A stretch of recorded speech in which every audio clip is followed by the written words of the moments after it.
Hey everybody, welcome to 5-Day Rentals, a movie podcast with categories. And tonight we're going to talk about the first selection in the category extremely extreme sports. You guessed it. Radical. Yeah. Tubular. Rad. Angular. Titular. Far out. Titular. Far out. Totally. Cowabunga. I think you've brought up Teenage Mutant Ninja Turtles in every show we've done, Kyle. Is it because of the gutter coming? Yeah. Yeah. Well, I think it's more that I hang out in a rat pit and Bones busts in the gutter. Yeah. So I don't know if I'm specifically bringing it up or if we just have a lot of overlap. I think it's just your childhood.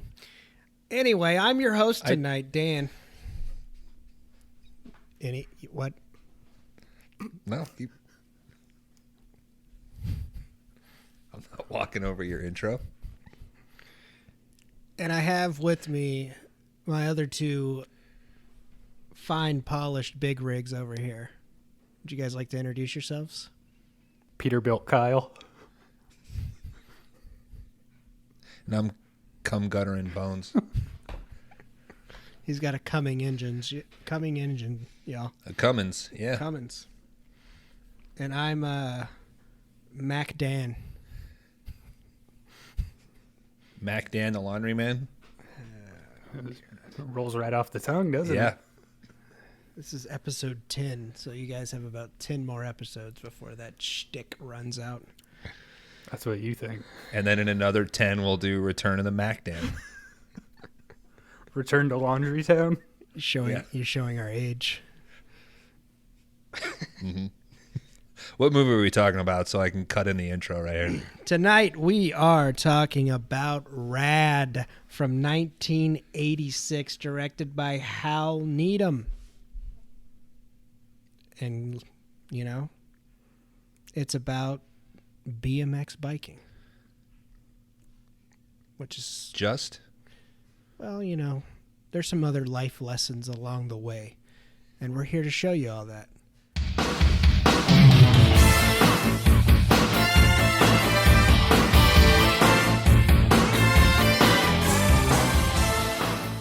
We are the 5-Day Rentals podcast. You can find us on Spotify, please. You can find us on Apple Podcasts now. I noticed that they put it explicit on our intro episode, which I forgot to do. So thank you guys for that. Do you think somebody had to listen to it? That's what I was wondering. Or is it an automatic thing?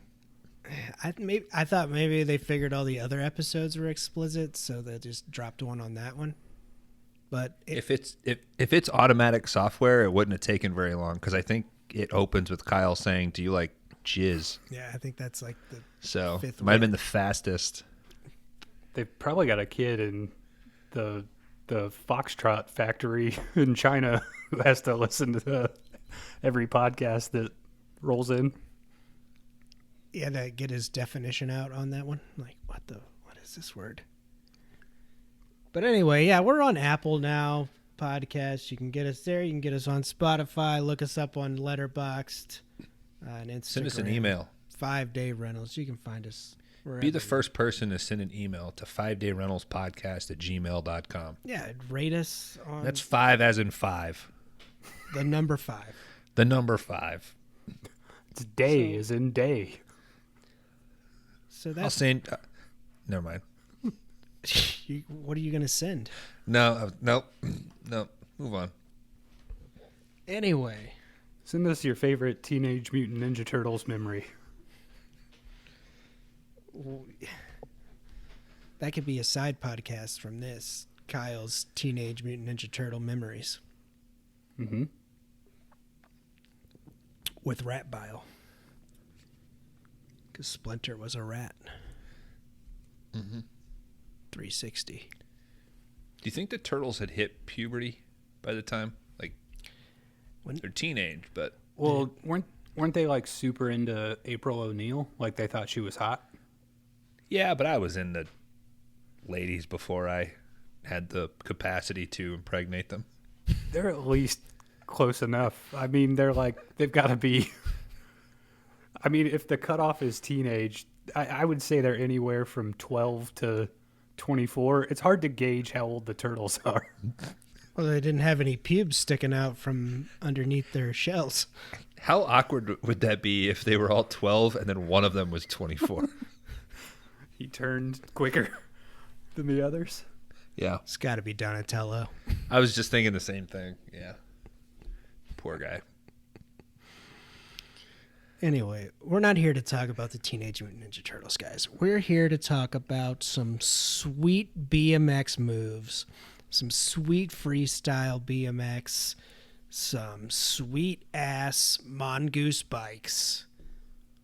Bart Taylor. Bart Taylor, the Olympian. That's his real name, right? Bart Connor. Huh? Bart Connor is his movie Yeah, because he name gets here. the introducing credit, right? Mm-hmm. Which, well, we'll go through that later. Yeah, 1986, Rad. Directed by Hal Needham, who directed Smokey and the Bandit Cool. 1 and 2, Cannonball Run 1 and 2, and Hooper. That guy Not loved So the guy can shoot action, that guy loved him some Burt Reynolds. and it peaked with Rad. Do And you Rad as well. Do you think on Rad he was like, let me call up Bert, see if he wants in? Oh, dude, can you imagine Bert as the cop? Maybe it was.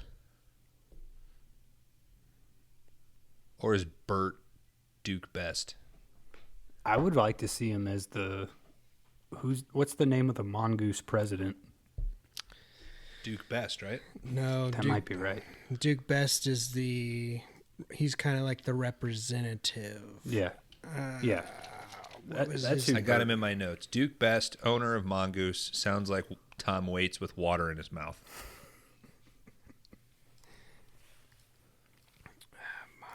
Pants. It sounds like he can't talk at times. That is a true statement. So, first thoughts on Rad, gentlemen? It was rad. As fuck. So we enjoyed it. Yeah, I really did.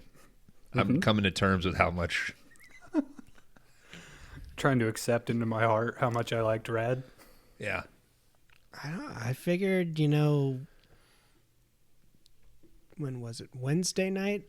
Coming to the end of it, I was like, I might have made a mistake here. Really? But I don't know. I've had some time to think, so we'll be all right. No, I don't want to give it away. I don't want to. Let's get through it. You don't want to chili pepper that shit? No. I will say this, I had never heard of this movie until last week when you picked it for the category. It was not on my radar. But I'm extremely, extremely excited to talk about it. Oh, I like that. See what he did there? Here's a first thought. Does this town exclusively exist for BMX competitions? Well, that's what happens in Canada, Kyle. It seems like that's all that happens in this town. Everyone is focused on BMX activities. I felt it was kind Well, of... that's just the thing now, right? I just get the sense that the town is so unified. Whether it's a shitty parade, they're into it. That was a BMX parade. Yeah, but it was still shitty, but they were still all into it. So this was Canada? This was filmed in Canada, or is it set in Canada? all filmed in Canada. The Okay. name of the town is... BMXville? No.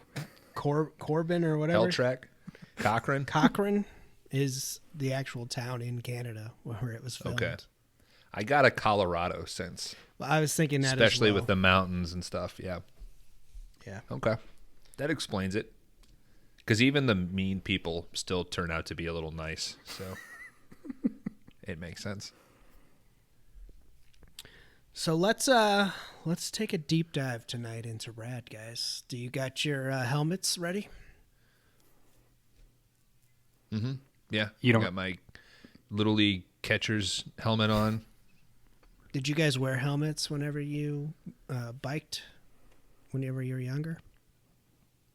I did the cool thing where I had the helmet on when I rode away from my house, but then I took it off and put it on my handlebars. Yep. I have such a big head, so it was a little embarrassing to have that big ass. Because I never had the cool, like skateboarder style No, I never had that one either. helmet. I always had like a giant Yep. Old school one. 80s rollerblader with a mustache style, you know?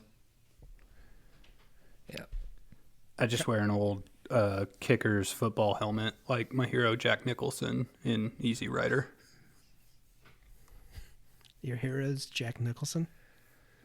Just from Easy Rider. Specifically Easy Rider. Yeah. That's weird because my hero is Jack Nicholson from One Flew Over the Cuckoo's Nest. Just One Flew Over the Cuckoo's Nest. Bones, who's your Jack? Witches of Eastwick. That's a good Jack. Because he gets a foursome. It's a fucking great choice. I fucking love that movie. All right, I switched to Bones's. That's my hero Jack too. 1, 2, 3. That's my Jack. I thought you were gonna go Joker, 1989 Batman Jack. Oh, I'd much rather be the devil than the Joker. That's true. Without a doubt. Have you guys watched the Harley Quinn animated series on HBO? Negative. Check it out. I'd heard good things and I popped it on. I recommend it. It's filling like a Venture Brothers gap. So Right on. there's my recommendation for the episode. Kyle, do you have any recommendations? Are you just watching 5-day rental movies now? Yeah, pretty much just watching the 5-day rental films. I do feel like I don't want to watch movies as much anymore. But that's a different 'Cause story for a different time. You associate it with work now? Well, there's a lot that goes into a 5-day rentals movie. There's actual pen to paper. So, Yeah. although I did And watch. entering your PIN into Google Play because this movie's not streaming fucking anywhere. Mm-hmm. Unless you're rich enough to have Showtime. Yeah. Did you guys not have a DVD copy of Or this film? Fubo. No. I didn't even know what this fucking movie was. Oh, you don't have a neighbor that knew what this movie was because you'd never heard of it and he gave you a DVD copy? And then you said, hey, bud, I'm watching Rad tonight. And then he sent a picture of his wife with a Rad t-shirt on. That's a true story. This rabbit hole just goes deeper and deeper, doesn't it? Yeah. Yeah, dude. It's like QAnon, but better. Rad, 1986, gentlemen. Our opening credits start with what other thing would start with a BMX extreme sports movie? Snowboarding. No. BMX stunts with sweet-ass 80 cents. I know Bones was a big fan of the soundtrack. What was the first track? I think it's Break the Ice. Yeah. That is also available on Spotify if you guys want to listen to the soundtrack. But listen to our podcast first. So anyway.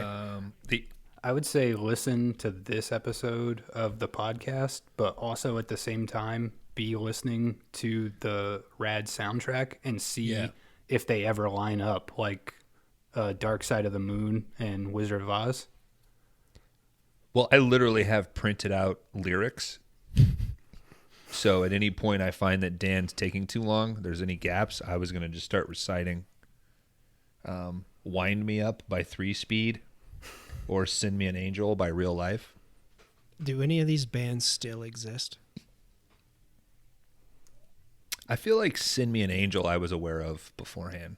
In our hearts and minds, they do. Yeah. Yeah, I think I thought that as well when I heard that. I was like, I think I've heard this song before.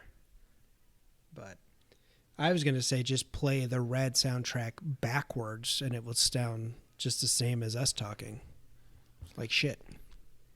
Yeah, we suck. You'll hear a message from the devil himself. We're certainly no Crew Jones. Crew Jones is our main character in Rad, but we'll get to that. Anyway, opening scene, we got some sweet BMX moves going on.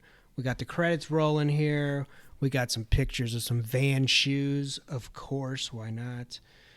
We got some cuts of BMX freestyling. That's the flat pavement moves that they're doing. I guess that's called freestyle.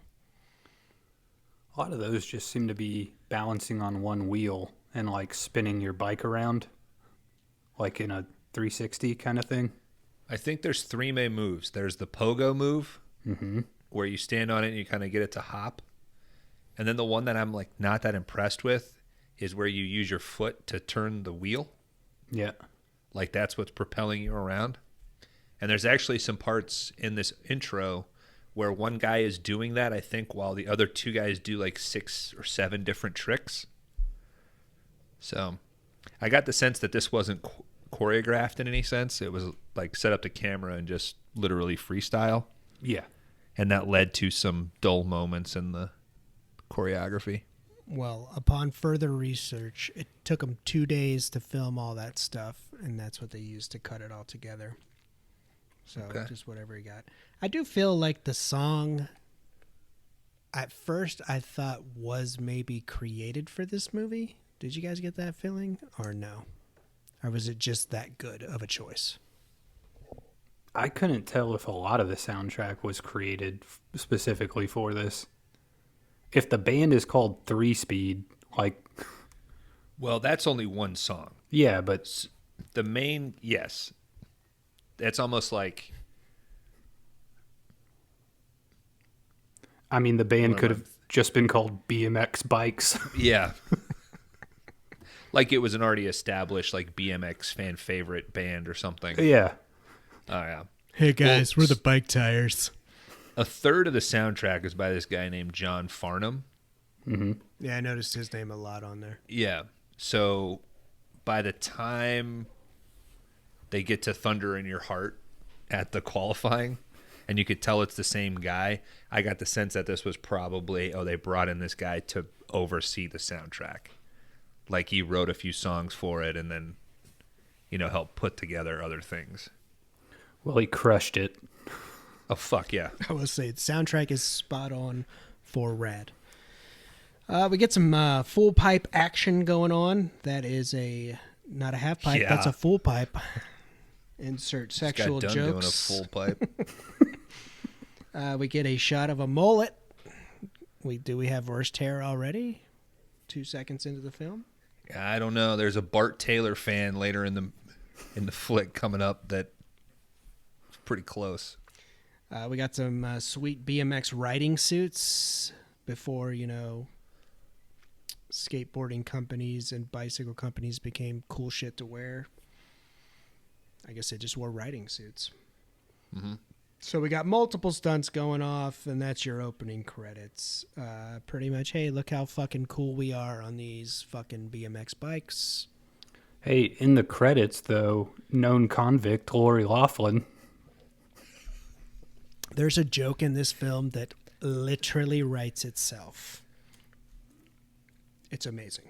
That name really does pop out now. And what the fuck is Like, it? whoa, what the? What the fuck is her name in the film? Is it Christian? Christian. Yeah. Christian. Yeah.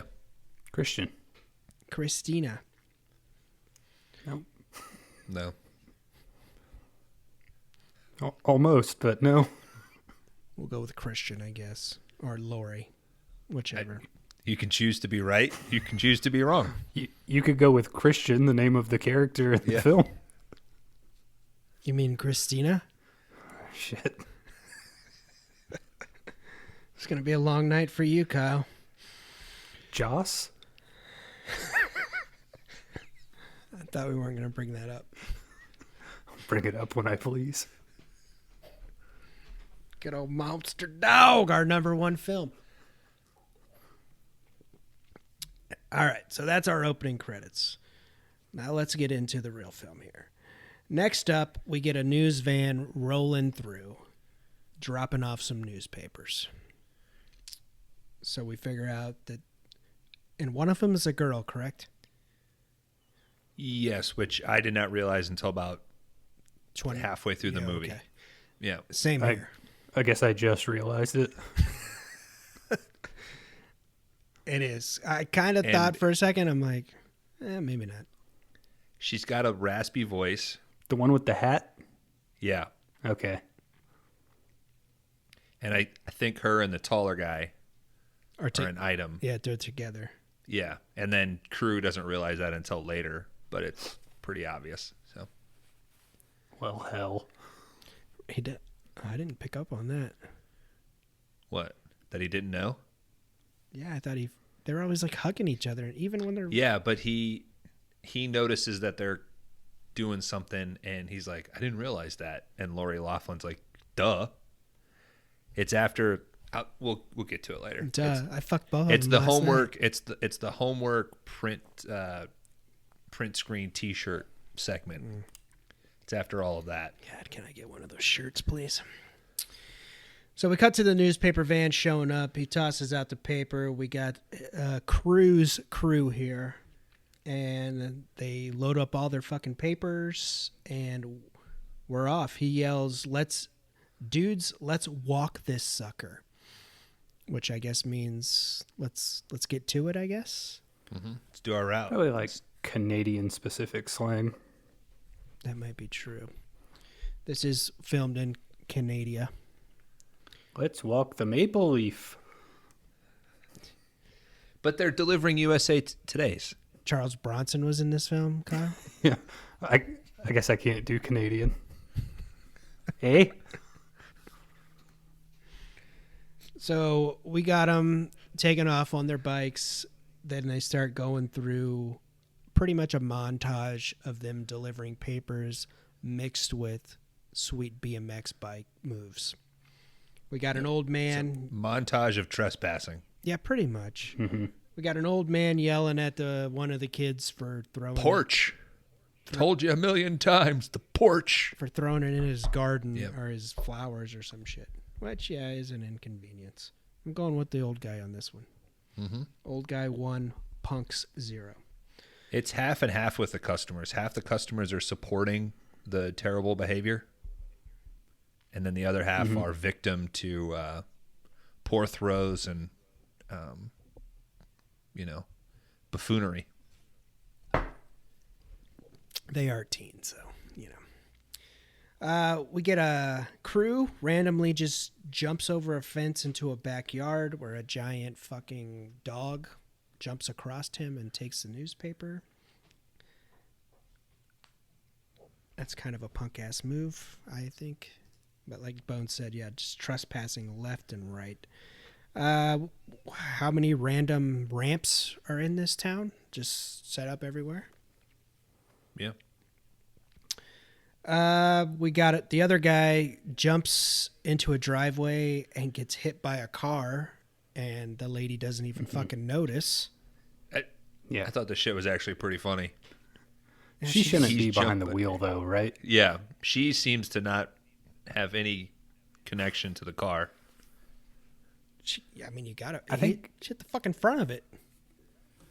But I he think if rolled one of over you the guys- entirety of the car. Yeah. He lands If on the one of you- top. If one of Go you ahead. jumped on my car, I think I would notice. Yeah. And then she's got 2 kids in the back that are actually laughing at this man's misfortune. And she says, if you guys don't shut up, I'm going to tell your father later. That brought back some memories. Mm-hmm. Well, he gets up like, it happened again. Like, how many fucking times do you get hit by a car a week, bro? I think he just like shakes it off and says like gnarly. Yeah. Or something. Yeah. I guess Oh, cool. hit and runs are gnarly in Canada. I think these guys are all just getting hit by cars on the regular. So They're just used to it. With this Yeah. behavior, it's believable. That's how Crew met the garbage truck guy. The garbage truck driver hit him. probably. Oh, yeah. But first we get papers delivered to a fishing boat with two old dudes in it, which I was like, never seen that before. No? But it happened. That's a secret level in Paperboy. I used to have that game on Super NES. 2, though. Paperboy 2? Yeah, you could hit the Sup- dogs when they run out, break the Cool. windows, jump the ramps. Super NES 2, No, Yeah, just man. Super NES, Kyle. the unreleased Release console. the Snyder Cut SNES, dude. The Schneider cut Super Nintendo. The Snyder Nintendo. 4X is big. In black and white. All right, so then, yeah, he gives the fucking paper to the dump truck driver who lifts him up and then over the fence. This is a cool stunt, man. This is cool. It just took. We didn't have to have him lifting. We could have just cut to him already over the fence. I kind of like the fact that you see his face because you can actually see how kind of uncomfortable he is doing it. On the second viewing, I really paid attention to his face, and he is like real, like, ugh, fuck, like he's got some nerves about it. Well, the dump truck driver is just fucking just so tickled that he's actually in this movie. Yeah, He's like, "Oh, we're gonna have you in." He's like, "Oh, what? Oh, okay." He's just very happy that he was able to provide that service.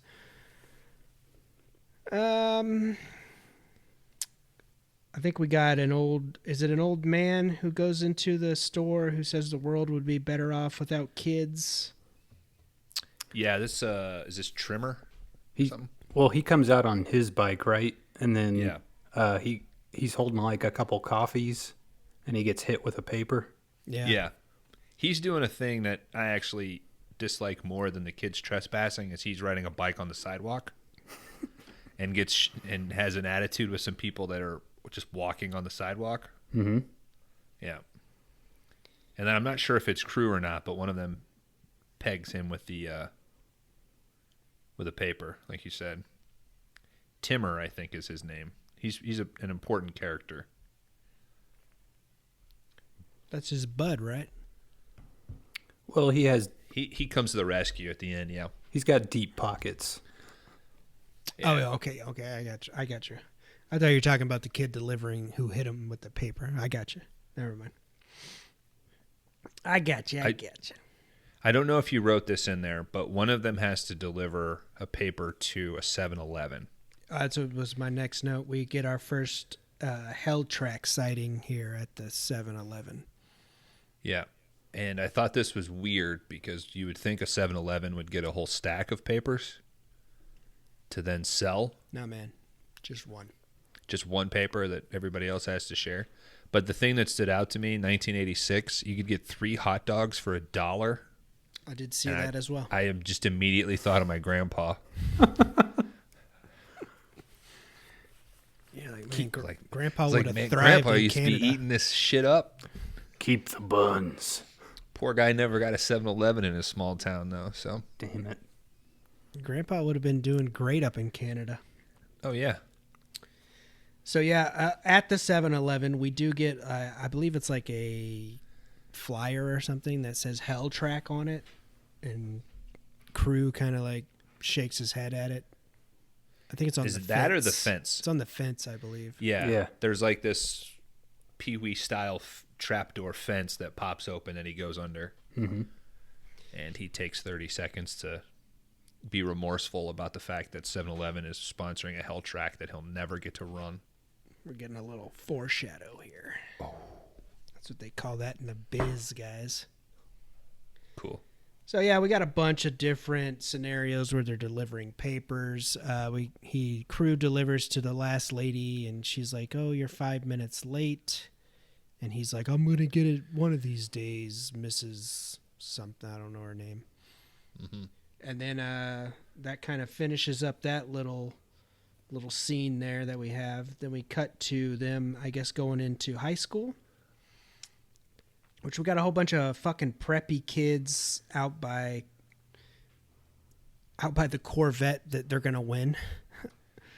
Now that's one juvenile asshole. That's so yeah. I think Crew comes in and like jumps over him, and then his other buddy comes in and like knocks his papers out of his hand, which he's talking about like Ivy League schools like Harvard, Stanford, and yeah, he jumps over the cars, and then yeah, he says, "That's one juvenile asshole." But Yeah. the preps only have like one other scene in this film. That's all you need of them. Pretty unnecessary. We're focused on the BMX kids. Mm-hmm.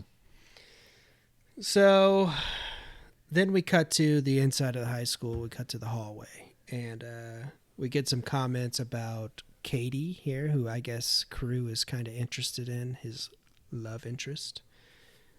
We get a girl being sexually harassed because some kid pinches her on the ass. Simpler times. The 80s, bro. You could just frame your buddies for sexual harassment. We also get a Iron Maiden shirt sighting here, which is pretty sweet. And then, we get the Katie and Crew talk. So I think they all go to class. And then we got cut to a town hall meeting in the town of Cochrane here. Mm-hmm. Should we wait for Bones to get back? It's up to you. Yeah, we'll wait. He gave a little. I didn't see. I was looking at my notes, Kyle. You'll just have to tell him to cut all this then. You should have texted me. Well, I'm not going to pick up my phone to text. That would distract you just as much. I thought we were a fucking team here, Kyle. If I texted you, then you'd be looking at your phone, not going through the notes. Well, you have these notes. I have my notes. I don't have your notes. How many pages of notes you got? I don't know. 1, 2, 3, 4. 4.5. God damn. Bones, you're going to have to cut the last bit because we stopped when you got up. Oh, sorry. You didn't see me say keep going? I saw it. Dan didn't. And then, and then he said, should we stop for Bones? And I said, he told us to keep going. Oh. And then Dan got mad and said, why didn't you text me? And I said that would be just as much of a distraction. Okay. Fuck you, Kyle. Okay. All right. So, yeah, we get some talk about Katie here, who is Crew's love interest and all that high school drama talk. We cut to a town hall meeting, I take it, in the town of Cochrane here. This is where we get our first sighting of Mr. Duke Best. And what the fuck was his name? The other guy who sets up the Burton Timmer. Burton Timmer. You got because it's Duke Best, his number 2 guy, Timmer, and then the mayor. Yeah, who is the little number Weasley ass mayor? Who is the number 2 guy for Duke Best? I've fucking seen that guy and I could not find out who. I'll tell you who I thought he was.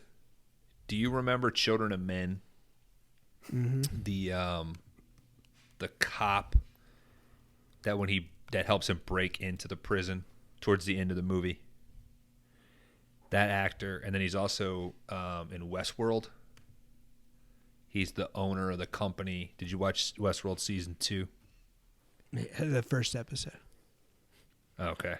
Anyway, he's the guy who ended up buying the company at the Man in Black's suggestion. That guy. Now that's who I thought it was. I thought, oh, this is a younger version with a mustache. But I thought he kind of looked like a little. Not to be. I thought he looked like a little Wayne Newton. Yes, and that's what I wrote in my notes too. It's like certainly during the town hall scene, he looked like Wayne Newton from License to Kill. Mm-hmm. So we're at a town hall meeting. They're pretty much here kind of describing what's going on about the race. This is where we get our first little intro to what the Hell Track is and what they're planning on doing here. So you got Duke Best, who works for Mongoose. Then you have Burton, who he's not the mayor of the town. I guess he's just like a town worker, I guess. Because like a developer or something. Yeah, he builds BMX tracks for BMX Town. It's not that hard to. Does he? Yeah, I mean this whole place just revolves around bicycles. So. Well, I thought he lived in a town of Cochrane. Yeah, he lives there. He just builds tracks all day, though. So he's a contradictory character because the first thing he says is "fuck kids," and then we find out that he's investing in BMX tracks. So for the kids, making cash off the kids. He's dynamic. I'm sorry. He's kind of gray. He's probably the guy who built all the ramps in town for you to jump off of as you do your paper route. I thought he got so fucking sick of his paper not being there on time. I thought he was just like a dude who worked for like the town hall or some shit. No. So anyway, these guys are like, Hell Track is not going to disappoint. They're pretty much putting it together. Mr. Best gets up there and starts pretty much telling the town what's going on with Hell Track. It's going to be a race it's a never attempted in BMX history. You get 100,000 if you win and a new Corvette. And it will really help the town. There's an old lady there that stands up and says, yeah, you're going to bring in all these BMX pros. That's all super fun and stuff. But what about our local boys? Are they going to get a chance to race as well? She's the hero of the story. Pretty much. Mm-hmm. She's the one that kicks us all off. Without her, we wouldn't have Rad. So immediately Mr. Duke says, all right, you know what? You bring up a good point, old lady. There's going to be a qualifying race, and whoever wins that will get $10,000 and a chance to race in Hell Track with the pros. Does little Wayne Newton mouth $20,000 at first? Yeah. They have like a little whisper session behind the mayor. Then Duke stands up and says, like, and then, you know, they'll be rewarded whatever. And Wayne Newton is trying to say 20,000 and he shakes it off like, nah, fuck that. Yeah. 10,000. Which I like. We already get the sense that Duke Best is already an alcoholic because he's slurring through this whole speech. And he's cheap. Mm-hmm. He might have actually been drunk the whole time because, sometimes when he goes to talk, you're like, and then it comes out like 3 seconds. Yeah, they show him pounding at the dance. Yeah. That's probably just actually booze that he had hidden on set to be like, if we go over 2 takes, I'm hitting the bottle. Do you guys think the 10,000 was tax free? I have it in my notes. I've just become with tax free. I've actually thought about that. I'm obsessed with tax free since No Holds Barred. Mm-hmm. It would be a lot. Like when I heard $100,000 or 10,000 just for qualifying, like the first thing that shot into my head was like, well, that's really like $7,000 because you have to pay those Canadian taxes. What do you got to show for it? Healthcare? Yeah. Kron, you're an accountant, so you can edit that out. You know, but don't you think of this all day long? Like, oh, I wonder if that's tax free. Yeah, that's all I think about. Sometimes I go into stores and I just take stuff because then it's free and tax free. Okay. Oh yeah. Well, we don't support that here. That's called larceny. Thief. Hey, listeners, steal stuff from your local stores. It doesn't matter. And listen to us on Apple Music now. You want to support small business? Steal from them. Yet not pay taxes? Local taxes are way too much. That's why we order from Amazon. We cut to inside of a shack. I guess this is Crew and his crew's hangout, I guess. It's like a little kick-ass clubhouse, man. Yeah, it's a nice little clubhouse. We got some Kit cereal going. It's like a shack on the edge of a lumberyard. Oh, yeah. Yeah. So you bring up the kicks. Is this the most sponsorship heavy movie that we've done so far? I believe so. We've already seen Vans. We've seen 7-Eleven. I mean, they had to have funded Mongoose is in the they're yeah. They had to. Mongoose is allowing them to be sort of the villain. Yeah, I thought that was a weird choice. I have that in my notes. Like, did Mongoose sign off to be the bad guys of this movie? Yeah. Maybe that's where Apple developed their whole bad guys in movies aren't allowed to use iPhones. Have you heard that? Is that real? That's a real thing. So with Knives Out, Rian Johnson said from now on, whenever you watch a movie, you can always find out the bad guy because Apple will not allow you. Like if you use their product in the movie, that person can't be the antagonist. So if you're ever trying to watch a mystery movie and the bad guy has a non-Apple phone, oh, okay, he's not the good guy. Well, don't watch Searched. Damn. That's why I only put rotary phones in all my movies that I make. Yeah, you're a Just do perfectionist. the Tarantino thing and not write any movie post 1999. Mm-hmm. Just do the Tarantino thing, where you write the same movie 5 times. If it's good, it's good, bro. So we got crew and then the rest of his crew talking about the hell track, asking if he's gonna try to qualify or whatever, and he's like, I don't know. I'm thinking about it. So then we cut to, I guess I hear something outside. Does the cop sound a siren? I think he just shows up and an ominous note plays in these kids' heads. Well, something gets their attention to know that he's out there. So yeah, they get out of this little clubhouse they got, and they see a motorcycle cop, and they take off on their BMX bikes, and the cop here chases them. So we got a lot of cuts here of crew. I mean, in 2021, when we were watching this now, weren't you guys just like, why doesn't this cop just shoot these kids already? Yeah. Well, I'm surprised he gave them fair warning. This is Canada, though, guys. I assumed he had a no-knock warrant. 2021, he would have driven that bike right into the clubhouse. Oh, they were clearly trespassing on sawmill property. So, yeah, we get a cop chase here through a sawmill. It's pretty awesome. Mm-hmm. Yeah, we got multiple shots of crew going up onto wood piles and riding his bike across them.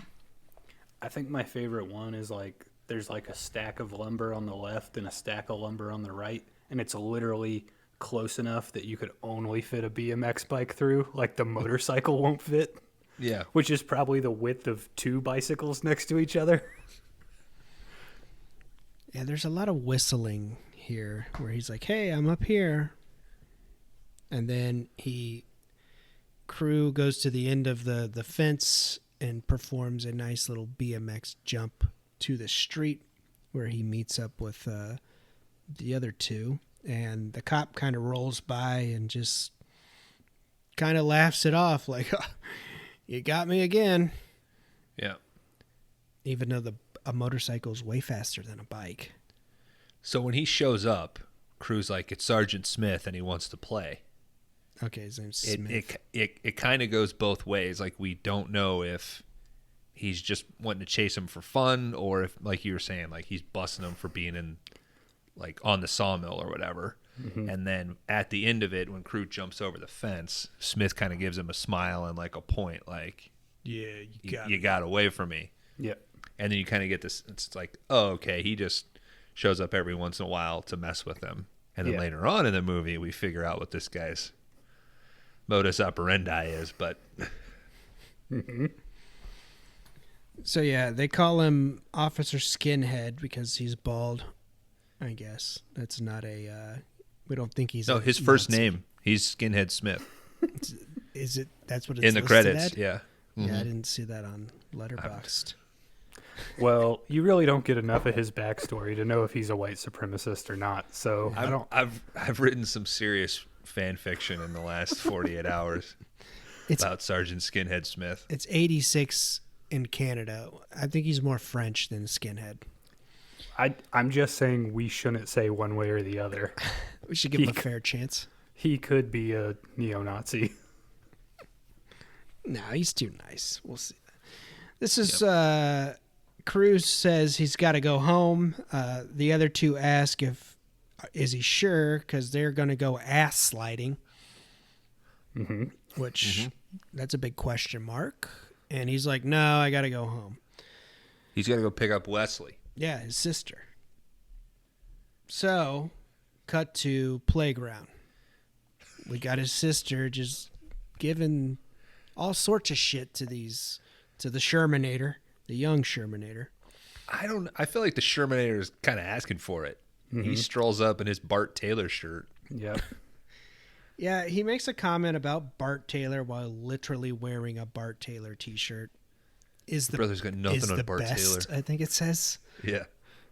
This goes back to Monster Dog vibes whenever the bitch had the Dream shirt on in the Dream sequence. It's like, really? This redhead kid kind of reminded me of Fracker from Death Wish 3. Yeah, like kind of. It was like his origin story, you know? Sure. Just teased on the playground, beat up by a girl. Fucking, I'm moving to New York and starting a gang. It kind of does look like him, honestly. So we got Cruz's sister here making fun of the kid, and then all of a sudden, I guess it's a teacher. She comes out of nowhere, tells her to stop fighting and all that. His sister kicks the kid, and that's when Cruz shows up, just rolls up to the playground on his bike. He says something. What was that terrorist act back there? Yeah. I guess she's riding on the peg, so they're going home. She bombed a bunch of kids. Like, did you not catch that? Yeah. That's a completely different movie, Kyle.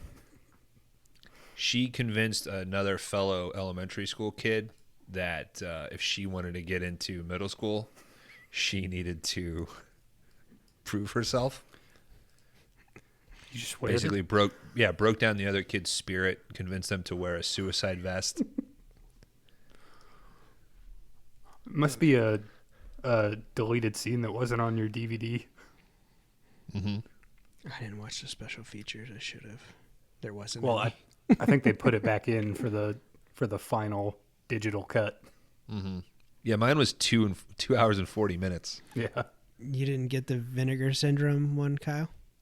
No, I rented this digitally. $3.99. $4.99.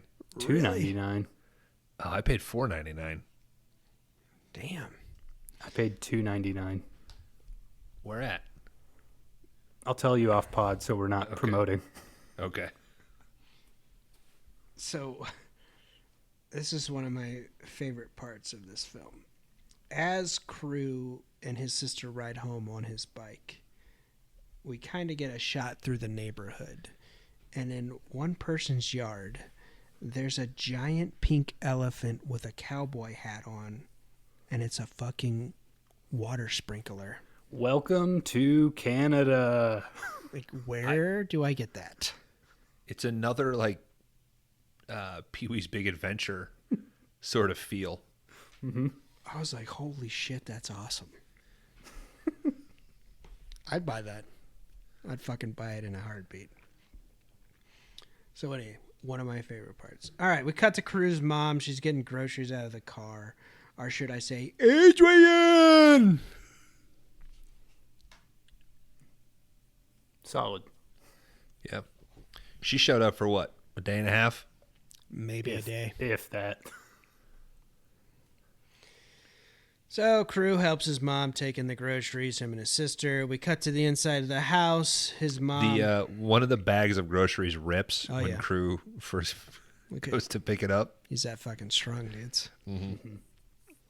He manages to correct it, though. He gets it in before they cut. Was he grabbing him at the top, though? Like an amateur? Yeah, he tries to grab like 3. Idiot. Yeah. I'm a tough guy. And he was so terrified of Talia Shire. He was like, I can't fuck this shot up. So Crew tells his little sister, like, hey, I got to talk to Mom, because he wants to pretty much tell her that he's going to do the qualifying for Hell Track. So it's not that he's going to do it. It's that the day it is. Mm-hmm. That's the problem, right? Well, yeah, he brings it up, and he tells his mom that he wants to run it. And she's like, well, that's the same day that the SATs are. SAT makeup, too, right? Yeah, it's your SAT makeup day. Did he fuck up the SATs, or did he miss it by 5 minutes like he does his paper route? Oh, he probably had to do his paper route that day, and he missed it by 5 minutes. He was 5 minutes late, couldn't take the test. He probably missed it to try to qualify for Devil Track, which is a whole separate adventure we weren't privy to. No, it's Devil's Backbone, and don't give it away. So she says, think long and hard, listener. That's the same day as your SAT makeup day. She says, you always wanted to go to college. He comes back with, Dad always said, when your gut talks, you listen. And then we automatically get a dead dad here. So, do you guys think his dad died in a BMX accident? No. I do. He was probably an architect or something. And you're not going to fucking convince me otherwise. I think he died running away from Sergeant Smith. And Smith covered it up. They planted that gun on Dad. So we pretty much end this scene with his mom getting pissed at him, and they don't really resolve anything. Do we think is it too early to talk about Crew in general? We haven't really, like, we've talked about him as our character, but performance-wise, how do you think? Do you think he delivers? For the movie he's in, yes. Like, I think he does fine for Rad. I don't know if I could see him as like a leading man in a lot of other ventures, but yeah. I think he's fucking fantastic. I really do. I think he's great. There's a lot of little quips and things that he delivers throughout the movie that I think are absolutely great. So, why did they name him Crew? Why didn't they just name him Rad? Would it be any different if his name was Rad? I think beats of the movie would work better. Nobody names a fucking kid Rad. Nobody names a kid Crew. I mean, his name could have been Tad, and they could have named him Rad Tad. No. No, just name him Rad. He could have been named Randolph, and everybody calls him Rad. Well, it's like, we're going to name our kid Finley, but we're going to call him Finn. Just fucking name him Finn. I don't want to blow over any Rad Tads out there. If we have any Rad Fuck Tads, you, Rad Tad. If we have any Rad Tads, please email us at 5dayrentals@gmail.com. I want to fight you. Email me. I will send you my address. I'm fighting Rad Tad. If your name's Rad Tad, tell us your favorite Ninja Turtle story. And then Bones will fight you. All you got to do is his nickname is Rad. His name is Crew Jones or whatever, and they just call him Rad. That's all you got to do. The Rad just comes out of nowhere. That'd be fine too. Just people could call him Rad. It would work better for the movie. I think Rad is a cooler name. Or I think Crew is a cooler name than Rad. What the fuck, dude? Because What? did you look Also, how they spell it? Yeah. CRU? Damn right. Yeah, RAD. I used to drive a CRU. Great mileage. Also, why was there a 55-gallon trash can in their living room that he was able to just shove his sister into? Because we really needed something funny to do with this little Okay. kid who cusses too That much. really that bugged me. I wrote that down. I'm going to write a note to myself to move our trash can before Bones visits. All right. Hey, if you just write Tad on it, I'll kick the shit out of it so hard. It'll fly out your front door. So we cut to a half pipe now with, I guess this is where they practice. So this is where crew is practicing for Hell Track. Well, that's Just what we practicing a backflip, That's right? what we assume. Yeah, he's practicing a backflip, which is the only move he practices for the entire race. It's a fucking race. It's not a stunt competition. You're trying to look cool, though. But he needs that backflip for later. Mm-hmm.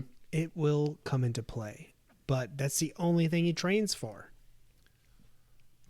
I guess he's already fucking super fast, though. Yeah. There's a part in this fucking fast. There's a part in this scene where, like, I think his buddies are, like, getting ready to leave. And they're like, hey, we're about to go. And Crew's like, well, I'm going to keep practicing. But Crew also says, like, I keep getting really dizzy. It's like, this dude definitely has concussions. Concussion. Yeah, he says I bet I could get it if I'd stop getting dizzy. Yeah, exactly. And then it's the only time where his friends aren't supportive either. They're like, you keep fucking it up. Like, let's call it a day. Keep falling on those mattresses, Yeah. bro. Mm-hmm. Fuck you guys. I'm not going ass sliding. Not till I land this jump. You know, just simpler times in the 80s where Yeah. you were just casually concussed going about your day.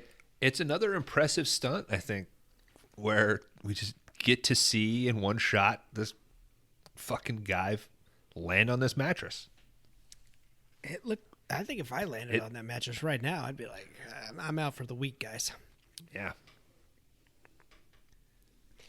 So we cut to the parade now. The town of Cochrane is throwing a parade to introduce all the pro BMXers that are going to be participating in Hell Track here.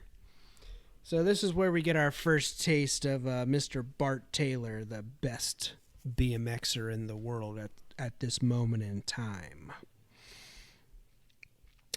We get him in the... He's got his two twin buddies, Rex and Rod. Those are their names? Right? Double Dragon? Yeah. Which I was confused at first. I thought one of those dudes was Bart at first. I didn't know he was the blonde guy.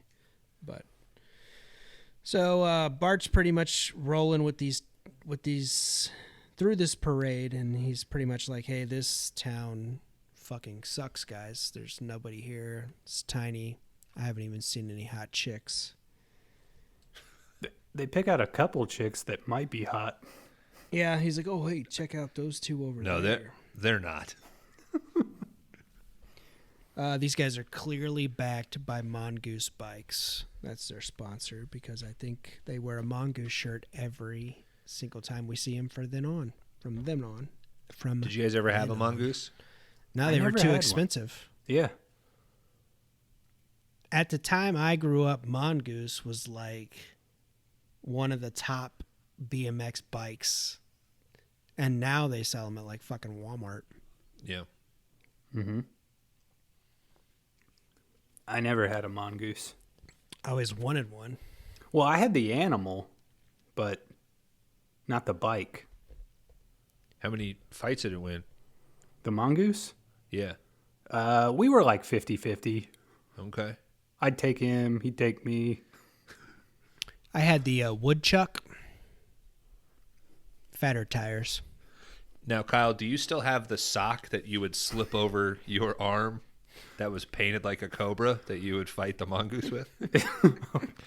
Yeah. Were you 50-50 because he beat your left hand but couldn't beat your right hand? It's like I do still have it, yes, but it is also behind framed glass now. So I can't really Crusty with blood. I can't really show it to you on the Zoom call. It's part of a whole mongoose display. It's beautiful if you saw it. Can you have a pet mongoose right now? He did. Yeah, No, I did. I had I'd like one. to quit bringing it up and making him feel bad. It's stuffed. It's displayed prominently. What's its name? Ricky Laffy Taffy. Yeah. Ricky Ticky. Laffy Taffy. Laffy Taffy.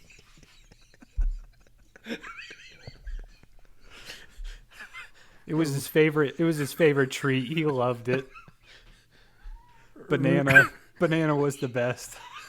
We're really showing our fucking age. Nobody is gonna know what the fuck that is.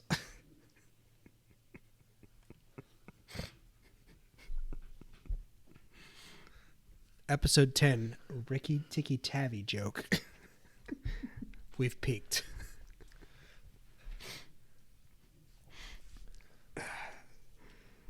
So let's get back to Rad Guys 1986. This is where we get our first introduction to Mrs. Christian, Lori Loughlin here. Hey, Campus mom Lori Loughlin. Campus mom Lori Loughlin. I know she's a criminal, but put her on the babes list. Oh, yeah. How old do you think she is in this film? She looks 15. I thought she looked older than everybody else. No, I thought she looked young as hell. Well, after the comment, Uncomfortably. After the comment I just made, I'm hoping 19 is the right answer.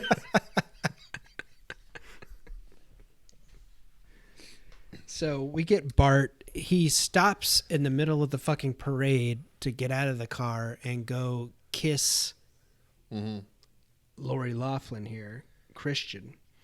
And she just like rolls up her fucking window. Funny as hell. Like, burn, bro. We get crew that's watching the parade, and a lady is trying to get through because She's got cakes or something in the oven. Or something, pies in the oven. something's in the oven. And I'm like, Yeah, why would- people won't move. So he clears everybody out and lets her go. We get another shot of Officer Skinhead. Let's not showing forget up. that he's a very nice boy. He's a good guy. He's a very nice boy. He's the local This woman- fucking paper boy. It's very important that this woman say out loud that he's such a nice boy. So Officer Skinhead sees that crew is interrupting the parade here. So he kind of comes after him. Crew jumps over a car and then takes off. I'm impressed he didn't bust that windshield. Yeah, he just kind of goes right up it. Yeah. So we cut back to high school here. Crew's trying to impress Katie, his first crush that we meet, with BMX tricks. I think she's walking home from school. They just got out of school.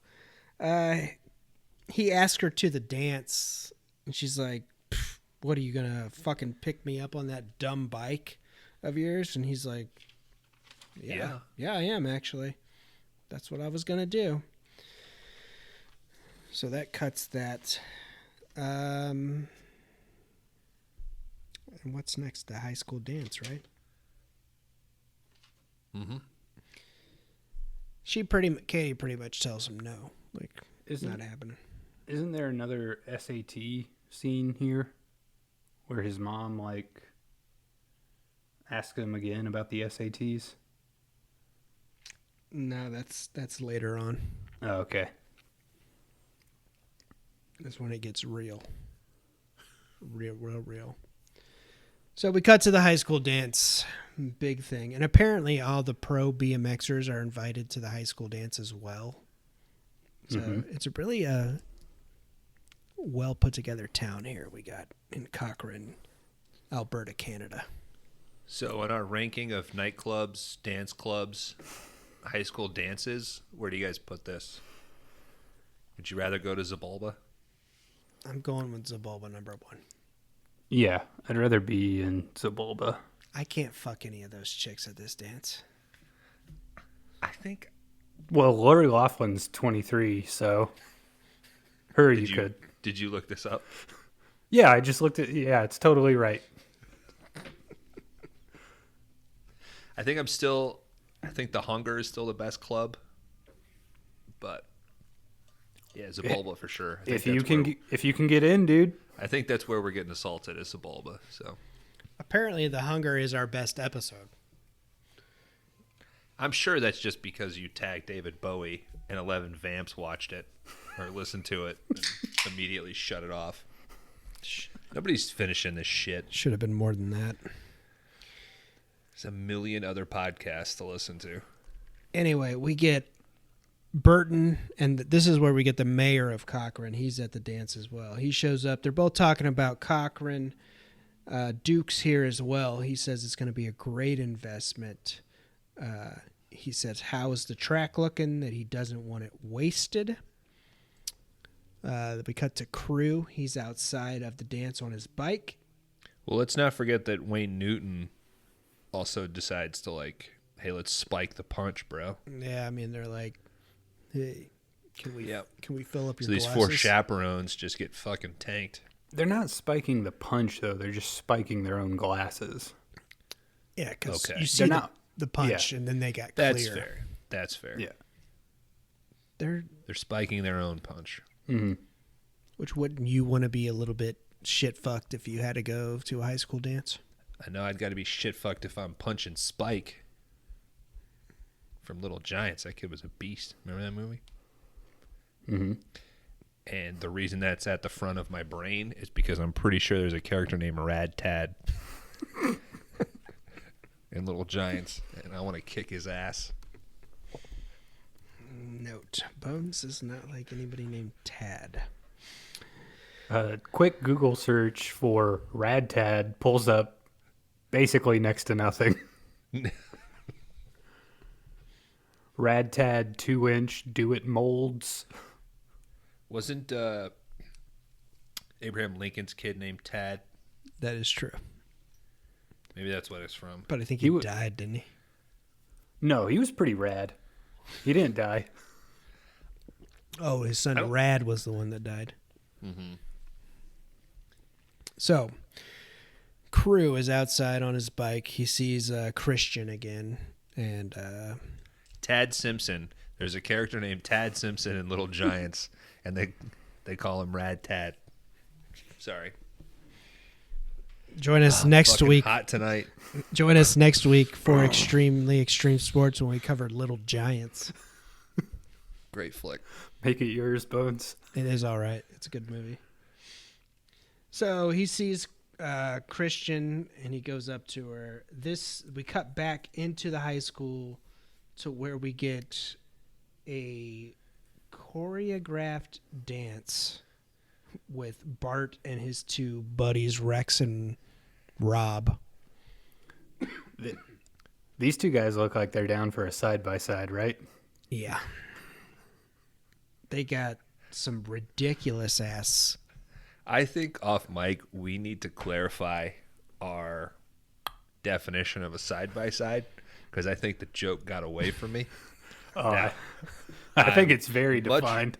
I think Why don't you just take the time right now to explain no, that's all right. what a Let's just say side-by-side was? Side-by-side is a threesome. Let's just go with that. Let's redefine it. Okay, with All right, 2 what was other the guys. original? And let's say, here's the thing.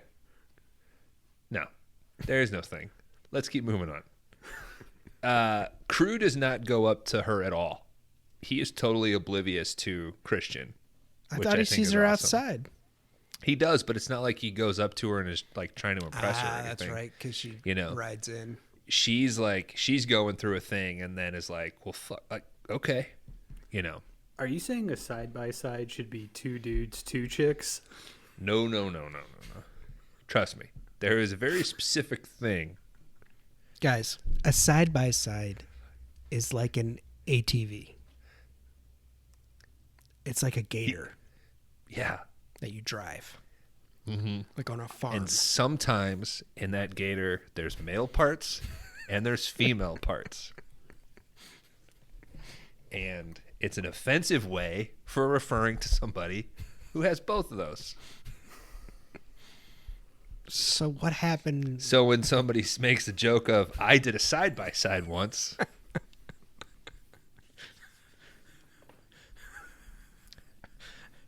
I'm retroactively saying I did 2 BMX twins at the same time.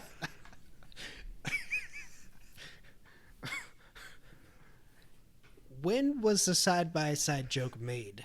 Was it the last episode or was it the episode before that? It was like, got brought back up in Death Wish 3, but it happened. The original part happened before then. And No Holds Barred? I couldn't find it. I don't know. I didn't look. it's a real, it's an offhanded thing where I think Kyle because I says- remember laughing at it when I Yes, I you and I listened. laughed at it because I thought you got what I was referencing. And then later in Death Wish 3, you made the side-by-side reference. And then I was like, oh, I don't get that now. Like, I think there's some disconnect with what I was meaning. And then Kyle texting and going, where was that three-way joke? Like, I don't remember that at all. So Bones has been listening to 5 Day Rentals for like the past 4 days, trying to figure this shit out. All right. Well, I do just want to establish though that from here forward, a side by side is a 3-way, right? yes. I love it. I don't care if it was the original meaning, but that's what it means to Now. us now. Okay. All right, are we clear on side by sides? Yeah. Yes. These two guys would do a side by side though, right? Oh, yeah. Totally.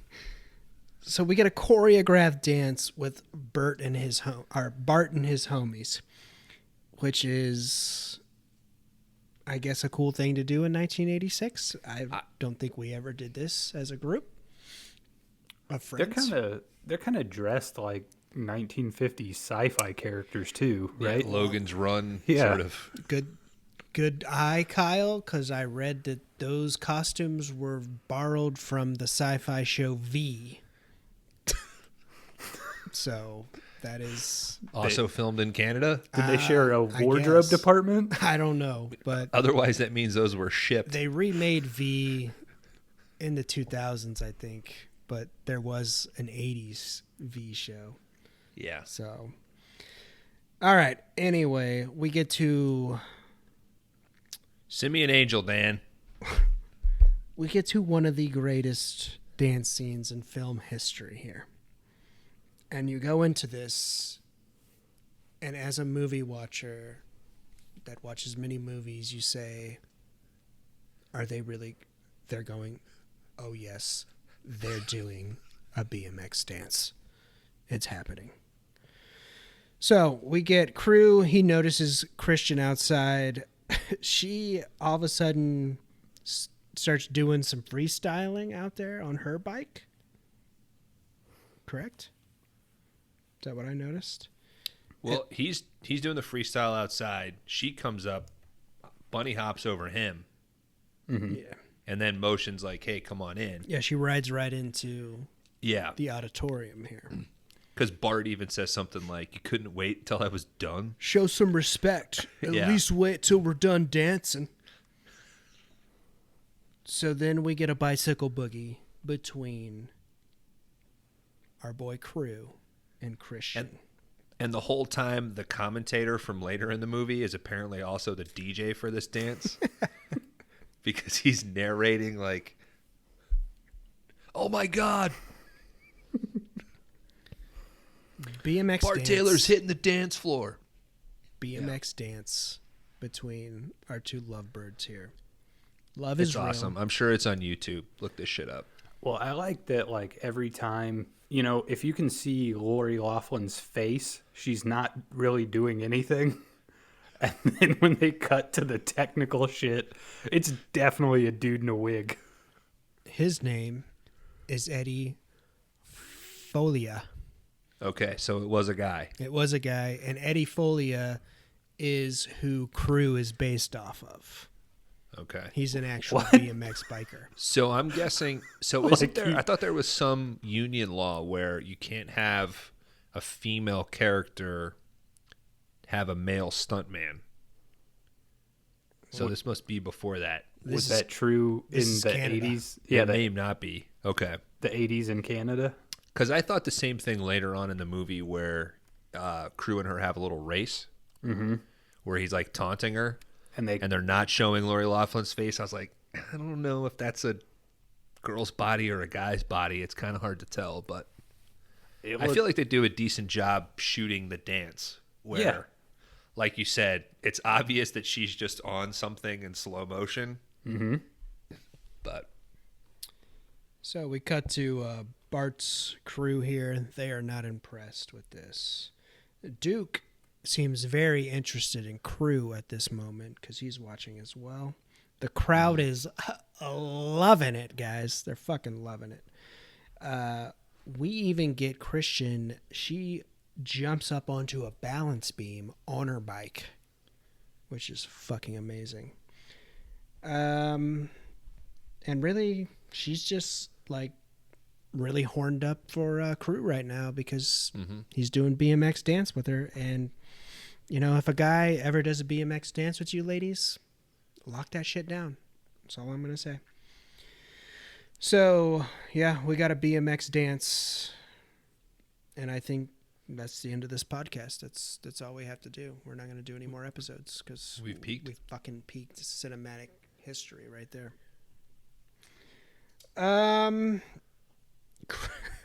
So after the dance, and we're gonna take a pee break here in a second, but Crew just hightails it out of there. yeah, I wrote that down. Like, why does he just leave? And then we cut to the diner or deli, I guess it's a deli, where Bart and two chicks walk in and they need a table, and Crew's there working the tables. It's like, well, I guess he had to be at work, so. But we can do a pee break now, gentlemen. Cool. Every move is like lightning. It's the power you feel when you get your taste of glory. There's a fire gonna start, and you know they're going under. You can break All right, so if we think about that diner scene, I thought it was funny that like to get those kids to leave, that guy puts down a sign that says minimum charge $5. It's like that really doesn't seem that out of line if you're at a restaurant. Well, that's like $100.86. No, money, that's right? that's still like 2 cups of coffee and 1 appetizer. And those kids seem like so dejected, like who can afford that? Yeah. And what did they serve there? I don't know. Like, I feel like there were photos of hot dogs, but it looked like a pizza place. Yeah, well, when you asked the question, I almost just instinctively said pizza because that's what I Yeah. thought too. Dan, you have that in your notes? No, well, I thought it was a diner at first, and then later on in the film it says deli on there.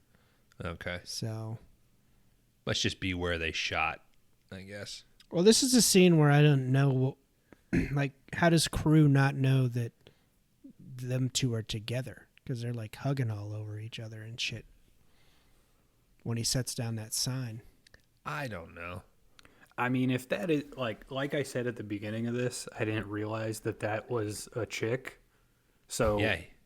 it's Crewmate thinks that's a dude. it's like that whole Clark Kent Superman thing. That chick takes her hat off, and I'm like, that's a totally different person. He's like, oh, wait a minute. So all right, from the deli here, where apparently Crew works, we cut to him training again to do his backflip. There's some speed ramping too. I don't know if you guys noticed. Yeah, that's true. Yeah, They like speed up whenever he's like trying to line up to do the jump. It's like of all the things that you need to cushion. well, we pretty much get a Christian here giving Crew advice for some reason. She's a woman. She doesn't know anything about BMX, right? I don't know. I thought she literally just proved that she's pretty awesome. She's pretty awesome with that BMX dance. Guys, she knows what she's doing. Ooh, it didn't get sexist on here. So anyway, she says, no guts, no glory. You need to take those mattresses out. That's why you're not landing this fucking backflip. And he's like, Guys, I was worried for Crew at this part because he's all like, even with the mats earlier, he was like, I am so dizzy, I can't even walk straight. Yeah. And now she's coming in being like, if you don't take the mats away, you're never going to do it. He's like, I did 2 full-on boxing matches after I left my backflip practice last time. So I'm still dizzy. Feeling a little concussed. Or you're an NFL player. Yeah. Well, Canadian Football League. Not as Yeah. tough. Well, we should bring that up. We're recording this on a day that the NFL concussion problem is going to get a little bit more. Nah, he was out of the league, man. He's just a regular guy. Fucking crazy. All right, so no guts, no glory. He takes the mattresses out. They got a double cut on the landing here. He fails the first time, and then I think he tries again, and he lands it, right? Mm-hmm. So they continue walking and talking after he lands it. He's super excited. She starts talking about some fun. He says, you want to see some fun? And he takes her ass sliding. This is our normal falling in love with each other montage here. Ass sliding, if you're asking, is just them sliding down a water slide. Yeah, it's maybe a story and a half.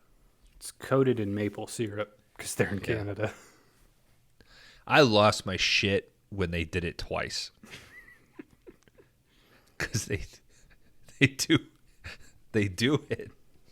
They freak out, they flip around, and then they cut to them doing it again. And I thought, this is the most real love montage I've ever seen. What was If they kept in the 30 minutes or 30 seconds of them climbing back up the hill and like resetting. I lost my shit when the scene goes on so long when they're holding each other in the water. Oh, that's one of the greatest scenes ever, Kyle. Because we It goes on didn't so even long. have to Yes. write the joke. Anyway, Right. what was Because it's prompted by her like splashing the rock, right? Yes. That's the beginning of the shot, and then he's chasing her a little bit. Yeah. Mm-hmm. She says it's beautiful out here. What is the song here? Let me look it up. So we got a lame ass love song.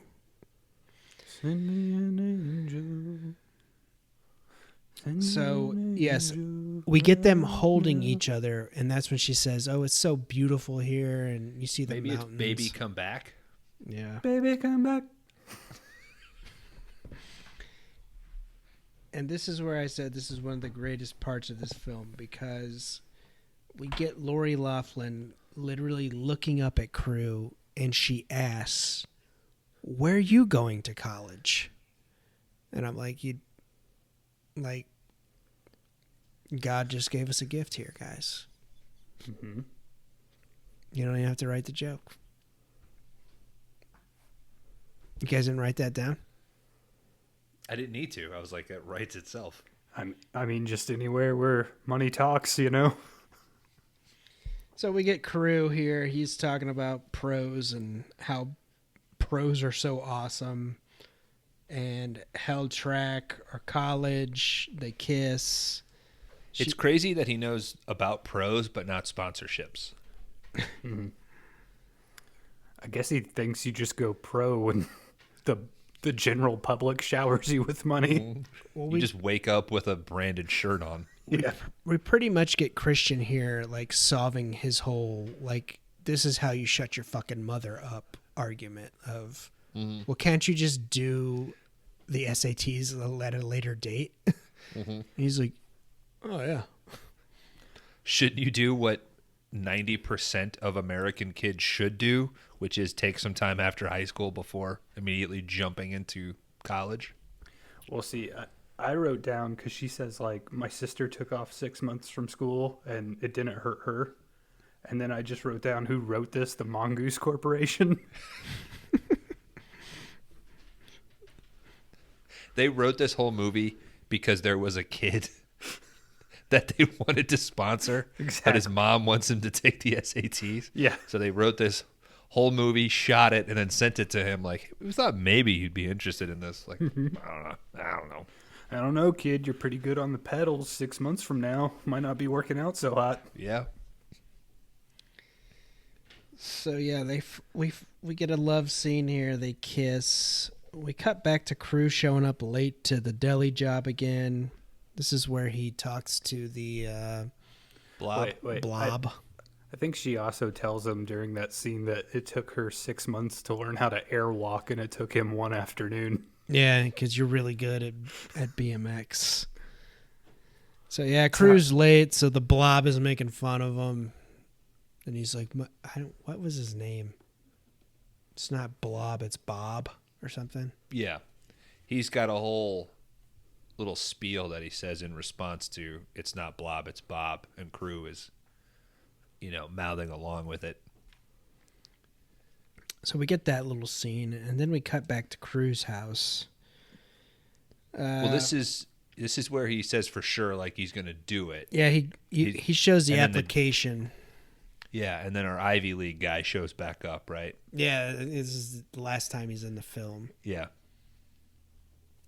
He says something about, like, somebody thinks they're a pro or some shit, right? You're not as good as those guys or some shit like Yeah. that. So yeah, we cut back to his house. He has a whole bunch of like crumpled up newspapers and shit. Like doesn't know how to fill out this application, which was like 6 fucking lines whenever they showed it. This is where his sister comes in and she's like, "Oh, you're gonna fucking register for Helltown?" He's like, "Well, I'm trying, but I can't forge my mom's signature." Did I say Welcome to Helltown? Helltown. I said Helltown, didn't I? God damn it. Sponsored by Mongoose. Hell Track. Sorry. Race the amazing Hell Track in Helltown. I will say, like, if it's called Hell Track, you didn't even have any flames anywhere. What was the name of the town in Strangeland? Hellville? Haverton or something? Helverton? Helverton, yeah. Helverton. That sounds right. You should have known that, Kyle. Let me jump back to my Strangeland notes. Oh, don't get 'em That sounds started. right. It's going to take forever to get back there. Don't get him started. So anyway, his sister forges his mom's name just like that. Like, she's like, "Yeah, this shit's easy, bro." Did you notice that she was the only one that like really cussed in the whole movie? Oh, shit. Oh shit! She said shit like 80 times. It's like, God damn. This could have been a PG flick, man. It is, I believe, right? Is it? I don't know. I thought it was. You should have all this shit printed out in front of you. Printed. I write everything. I'm old. So then we cut to Hell Track. We get into the qualifier here. We got Duke. He's It is PG. he's talking about Hell Track's purpose.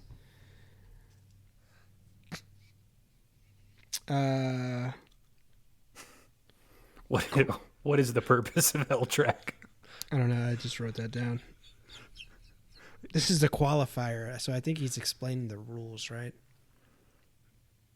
Yeah, I think at one point he says like Hell Track is a course to test every facet of BMX.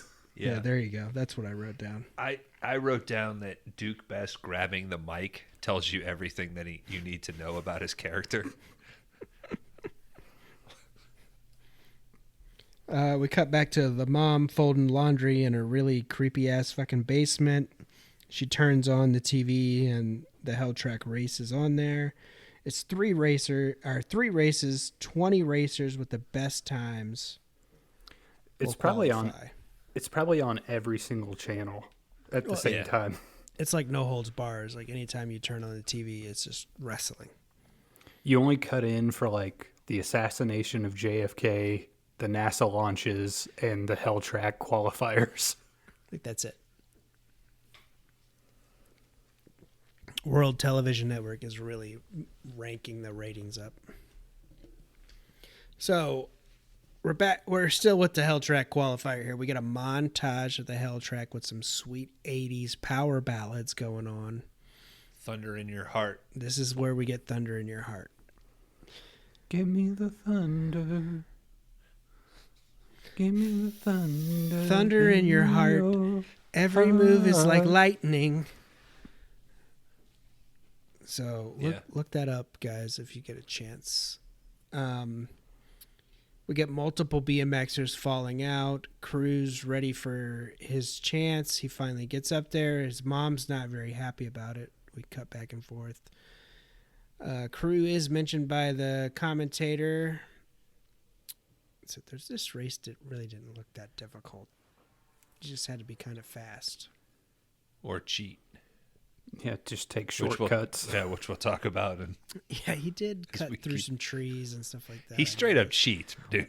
Why even have the course set up if you can just Go anywhere.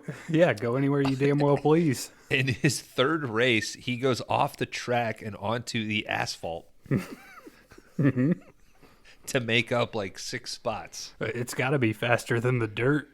Yeah, So we yeah. I don't think you need to spend a bunch of time here. Like, I think we got Bart's twins that, like his buddies that are racing as well. Don't they win like one of the heats? Yeah, they're side by side with Yeah. each other. so Bart wins the first one, so he's automatically in. But I thought he was a pro, so why would he even race? So they set it up like there's going to be a qualifier just for local people. But in all actuality, it's if you're a local person, you can be in the qualifier. So if you win one of the qualifiers, you're automatically in. Otherwise, it's best time. So yeah, like the twin guys got to keep running the whole thing well, yeah. over and over. Yeah. So Crew makes the cut for the first race.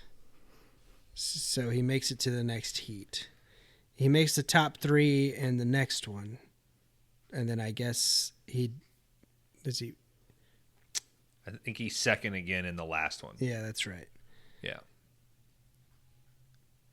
And he's whooped in between. Like, they keep cutting to him, like, resting up and them saying, like, all you got to do is get, like, third. One more race. And he's like, yeah, no problem, you know. So his mom shows up. You defied me. So he makes the cut. He's going to race Hell Track. It's very self-destructive. So his mom shows up. She's fucking pissed. He says shit like pretty much the same shit that Lori Loughlin told him while they were making out at the lake. Like, I could take the fucking SATs in 6 months, Mom. Like, it'd be fine. SATs no matter what. I need to figure this out to see if I really want to be a BMX biker. I could be the best in the world.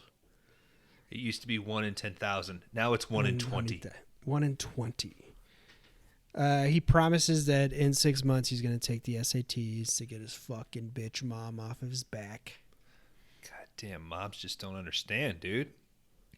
Crew gets a congrats from all his friends. They actually call him a rad dude. See, they could have just been calling him Rad. His nickname.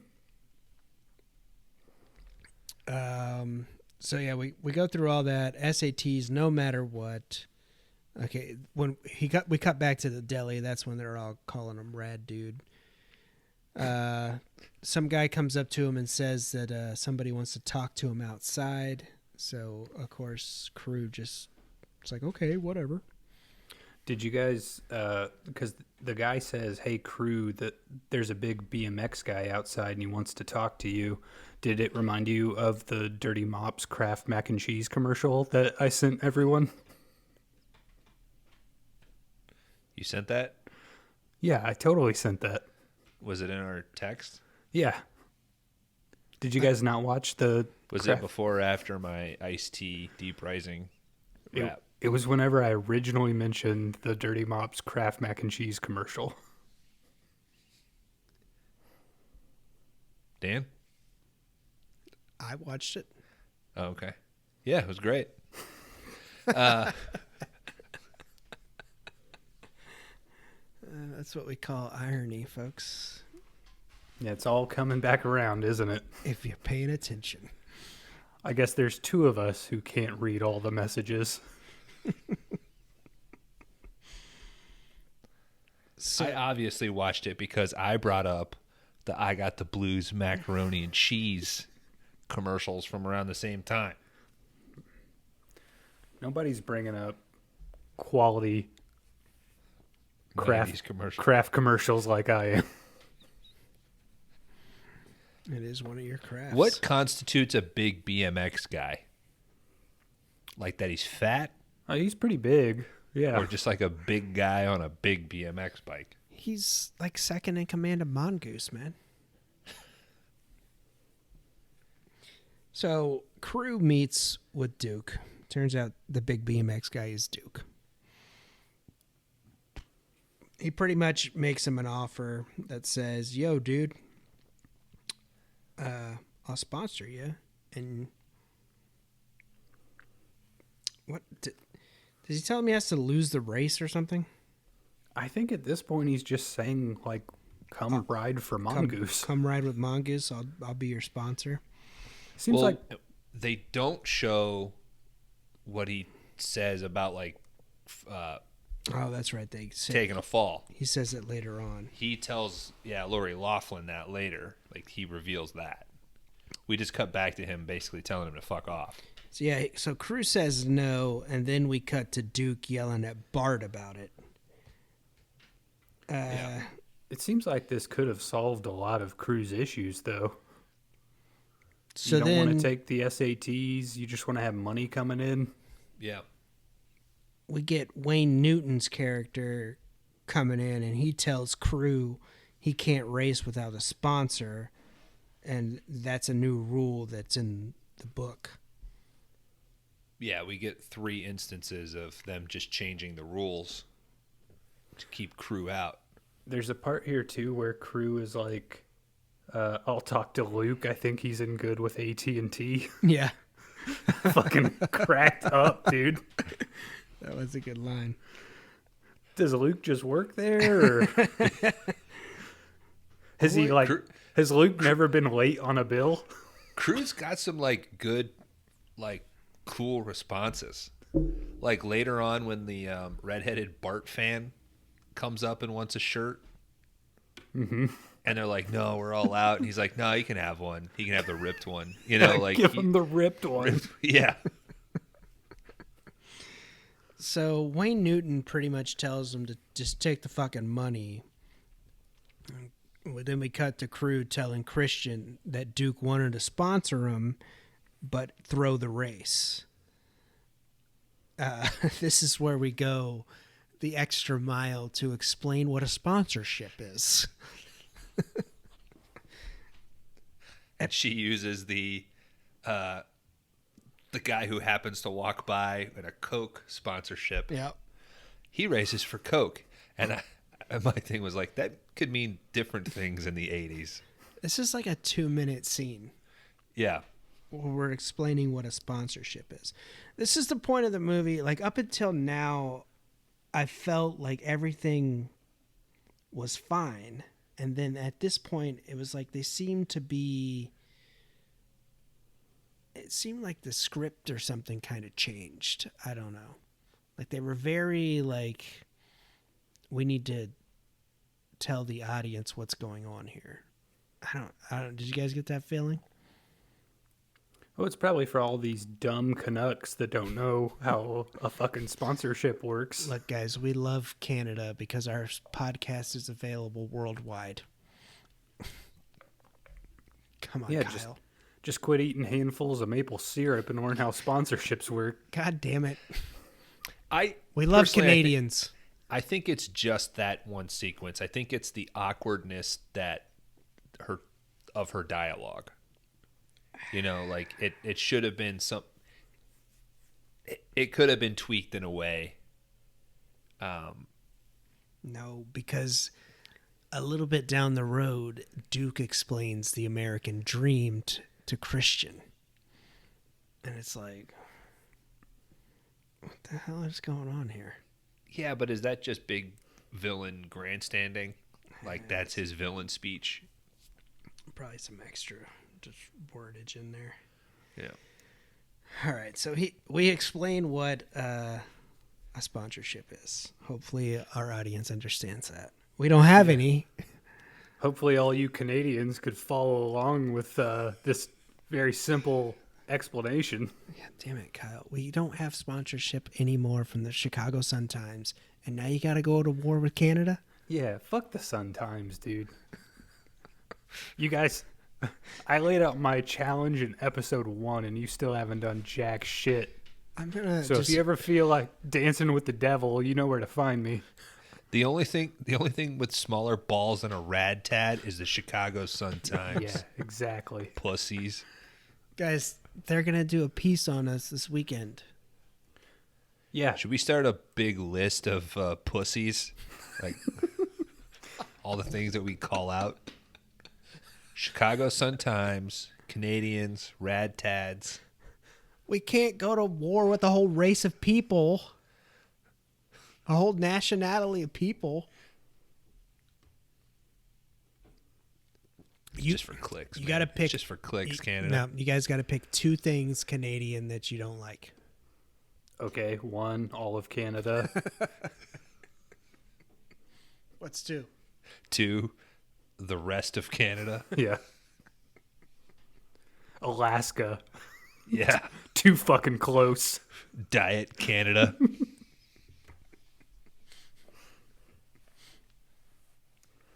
Hey, Sun Times, put this in your arts and leisure column. All right. We got a final race to get to. We cut back to the deli. Crew walks in. His sister decides that, well, they tell him. So Wayne Newton and Duke tell Crew that he has to have a certain amount of money in order to race. Or, wait, that comes up lit. Well, he's got to have a sponsorship. And then they have the talk. Then they go back to the deli. His sister has created a shirt. Yeah, the rad shirts. Yeah. And then some woman is like, can I buy one of these shitty shirts for my kid? So that's And then his sponsorship. Yeah. Crew gets the idea. Yeah. So then they go in, we cut to the school, and then we go into a full-on child labor printing press. With The just only part house of the paint. movie I don't really understand. Like, people are there. They said, I'm here to do homework or something. Like, I think maybe there's something cut out. But basically, everybody at the high school is coming in the home ec room and screen printing T-shirts. Learning how to screen print a T-shirt is probably a class in Canada because it's all, Where else do they get their clothes? it's all you'll ever be good for. Well, they put down a shirt, and it looks like the girl who's doing it just dips her paintbrush into, like, house paint and just, like, paints it on the shirt. I assumed it was tar because Canada is just full of holes, full of tar. So Crew's getting, like, measured for, I guess, his custom race suit here. He's talking about his career, we're talking about, and all this shit. I'm like, the kid hasn't even got to the race yet. Like, Yeah. calm the fuck down, bro. And Christian jumps at the opportunity to smash his bulge faster than making a college bribe. Like she...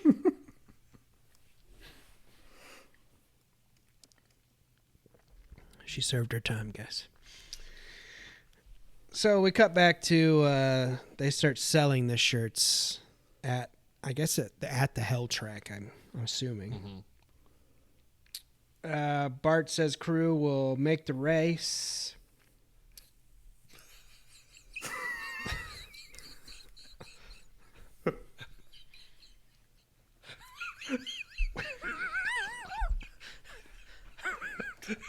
What?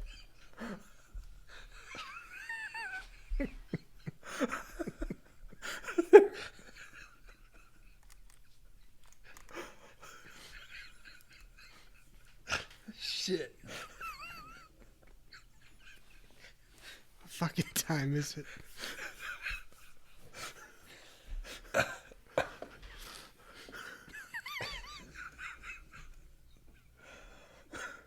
Just that phrasing was incredible. Bart says crew of Mike the Rice. 153.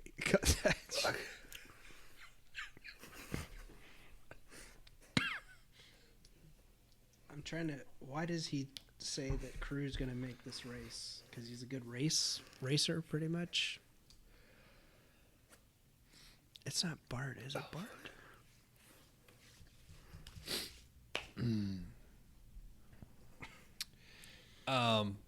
Yeah.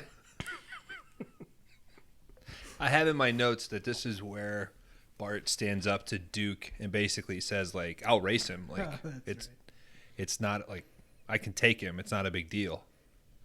I'll win. Yeah. So we get another montage of Crew and Christian BMXing and falling in love. This is where they launch into the river together, and then they're back in like a shack where they got a fire and some blankets. You can't blame him. He's got good luck with like getting her wet.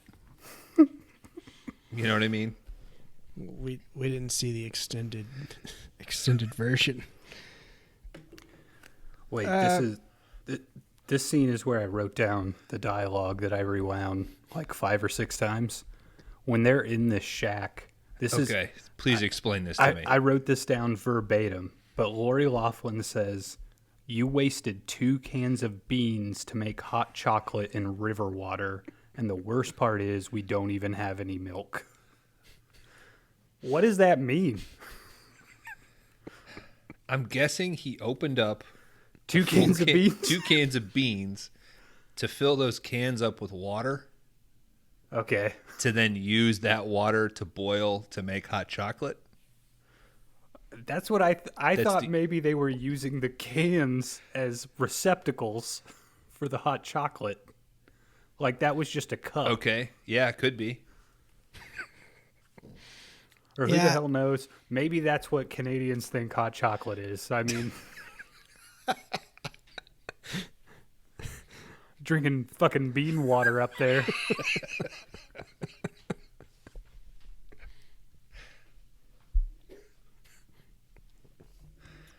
Crew is deep in thought, obviously, and she can tell.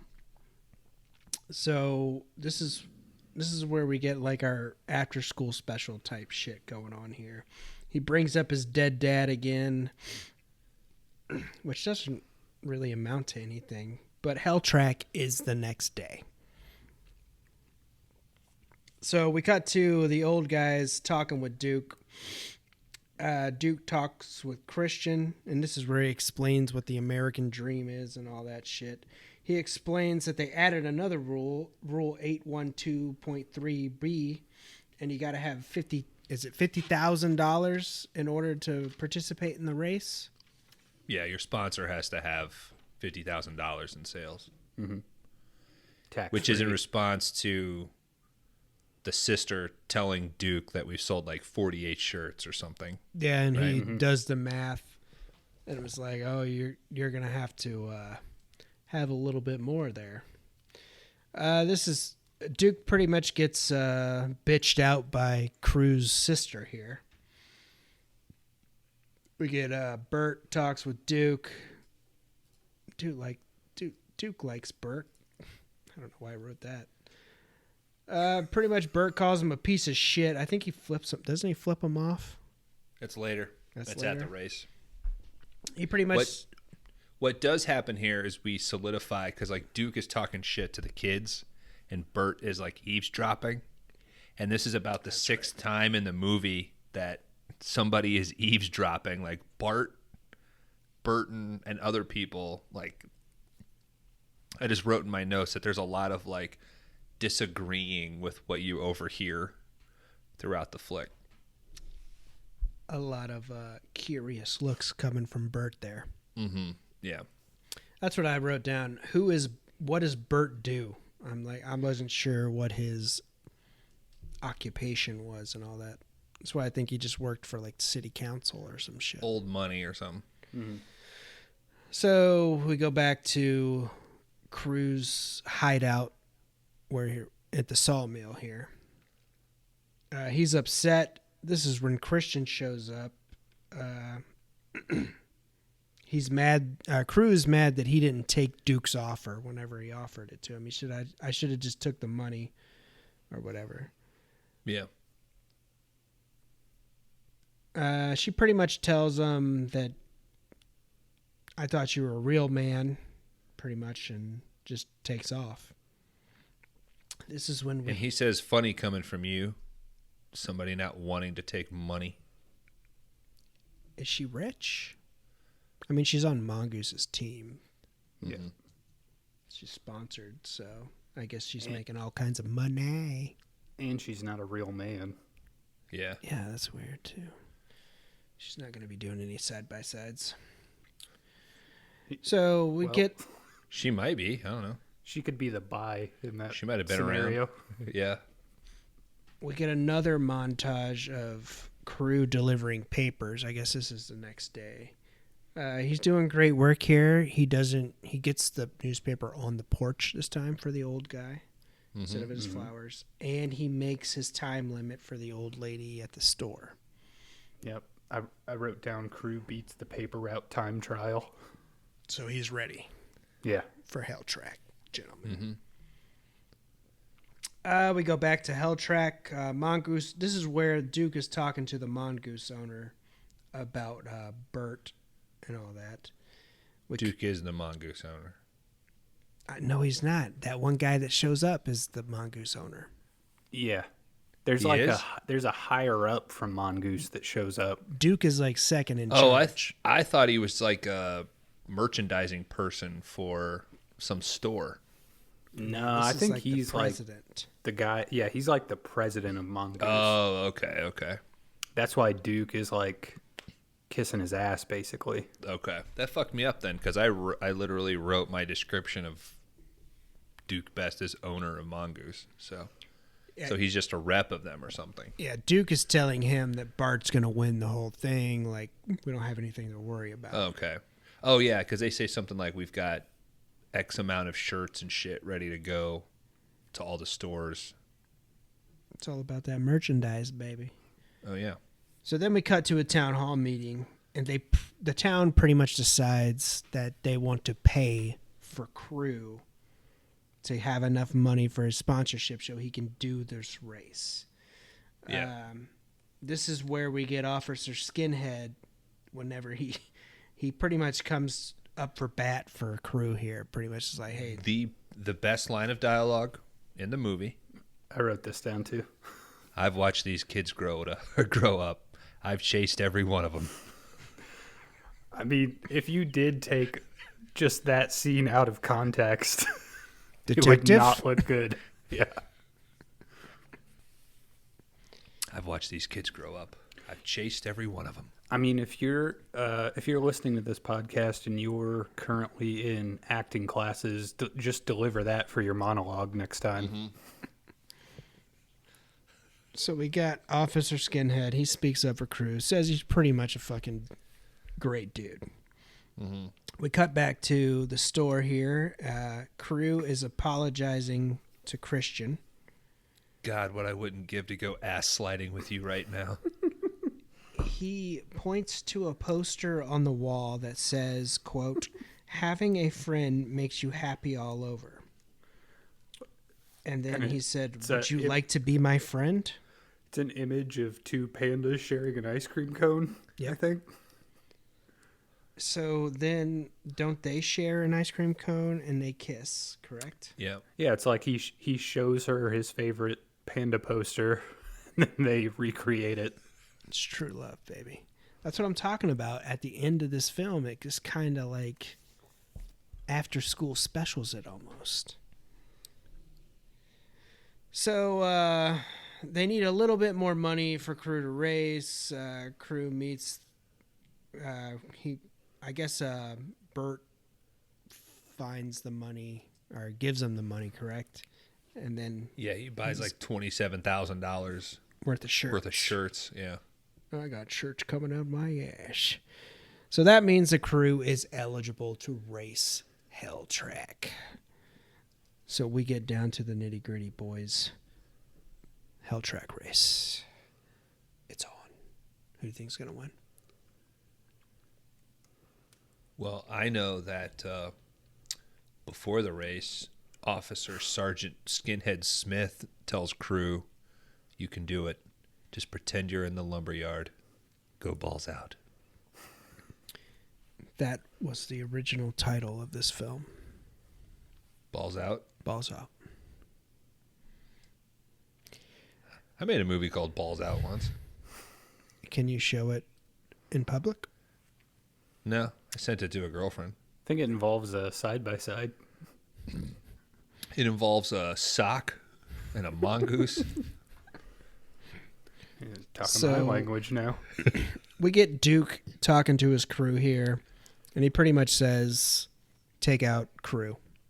And they're like, "Us?" And he's like, "No, Crew." And he's like, "Well, that's us." "No, Crew." Huh? So he tells Bart he pretty much has to win, and he's like, "Yeah, I'll win." This is where we find out that Bert purchased all the shirts, so he meets the Hell Track criterion to meet or to race in this race. Duke shows Crew needs to lose in order for Bert to get his 50% cut of the race. So that's where Bert comes in. So if Bart wins, he gets 50% of the profits. That's kind of what I got from that, right? Whoa. Christian tells Crew, "Go get it." Officer Skinhead as well. That's whenever he comes up. We got a 20-foot wall to drop in on. We get all the intros for the BMX pros here. Yeah. The people who actually paid for this movie, I'm guessing. Yeah. The actual Racing. pros that were doing all the work. Racing for vans is Terry Bohama. We get Adrian. She shows up looking fucking confused as shit and sits in the front row. I will never talk about a woman's appearance in a negative way, or I'll at least try not to. It does not look like Talia Shire showed up for makeup She had to be there in for any that of these one day. parts. It looks like she rolled up, got out of her car, and just winged every scene she's in. We'll get back to that. There's a story behind that. There's some relationships, who she's related to, and who she is married to. Well, she's Crew's mom. Well, she's also the producer's wife of this film.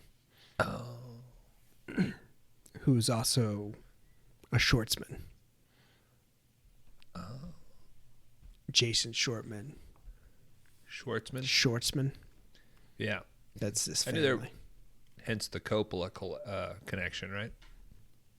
So Fucking Hollywood royalty. These fucking people. she was on Making the their set. Godfathers and their BMX movies. So we get into the Hell Track race. We got a 25-foot drop these dudes drop into, and this looks like a regular dirt track pretty much from what I could tell. The most dangerous thing is a giant cereal bowl. That's right. I was like, what the fuck? It's literally just a mound of dirt with a kick cereal bowl in the middle of Yeah. it. The hardest fall of the movie is a guy fucking going head first off that thing. I was like, fuck, that guy hurt himself. For sure. So they drop in. It's pretty much a rally race. We got a half pipe ramp. We got BMXers falling in and out. We finally get to Bart versus Crew. Pretty much Bart stops in the middle of the race to wait for Crew so they can battle it out. He falls out at one point but gets back up. Except cereal bowl. Get that, all that. Crew backflips to shortcut it up. That's when Bart stops. It's 1-on-1, and Crew just wins it, really. Duke starts yelling at Bart, like, you're never going to work again, which he was number 1 in the world, so if he lost this match, wouldn't he just be number 2 now? And fucking Crew's not even ranked, so... Yeah. So he's like, you're never going to Yeah. work again. You're off on my team. And he comes over to congratulate Crew. And Crew's like, hey, man, you're awesome. Why don't you join the rad team? And that's so rad. Well, it's a sister, right? It says Oh, yeah. I think Why there's don't you? room on the red team. Yeah. He's like, you want to join our team? So I guess now they're teammates. Boom. End credits. It's a thunder in your heart, buddy. Rad. 1986, gentlemen. Did you bang that gong to Yeah, what? drive We've home? still yet to answer the question of whether or not you have a snare drum on your fucking desk. What? I don't. What is it then? That was my beer hitting my mic stand. Okay. Well, please do it at the end of every movie now. Yeah. I even use a koozie so it doesn't make loud sound when I set it down. Jesus Christ. I need another beer. Ladies and gentlemen, that was rad. It was a great Yeah, fucking it was. time. Gentlemen, final thoughts on rad. I did write down at one point, I think it was the scene where they're holding each other in the water, and I just wrote down, is this the most 80s movie that I've ever seen? This, like, I feel like it hits every beat of just, like, jamming the 1980s down your throat. I concur, and I loved every second of it. Mm-hmm. The costume design. Sam watched this a little bit with me, and anytime they were in the high school and you had 100 kids, we were both just cracking up at the costume choices. It really does hit all the beats of a good 80s movie. I also saw a lot of influence for Hot Rod in this flick, which I really enjoyed.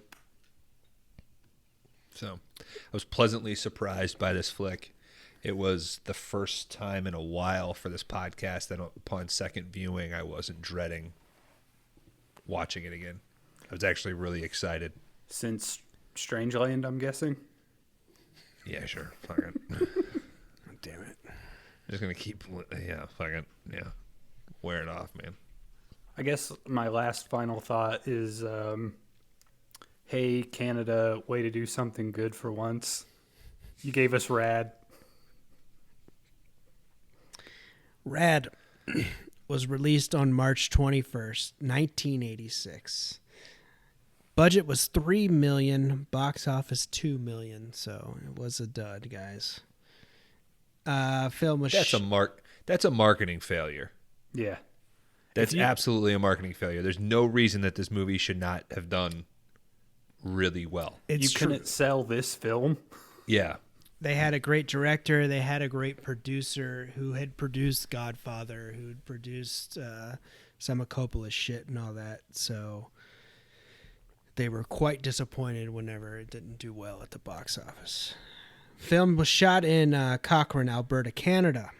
Film was released on VHS and Laserdisc in 1986 and found a following and was a top 10 rental for the first 2 years that it was released. So it did very well on video or VHS and Laserdisc.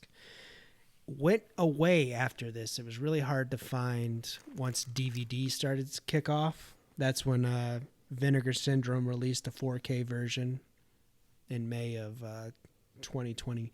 Even the DVD that I have is some, I don't know what it is. You can see a logo on the bottom corner where they kind of light it up too and said you're watching Rad right now. Like, I don't know if it was just recorded off of some foreign TV channel or something.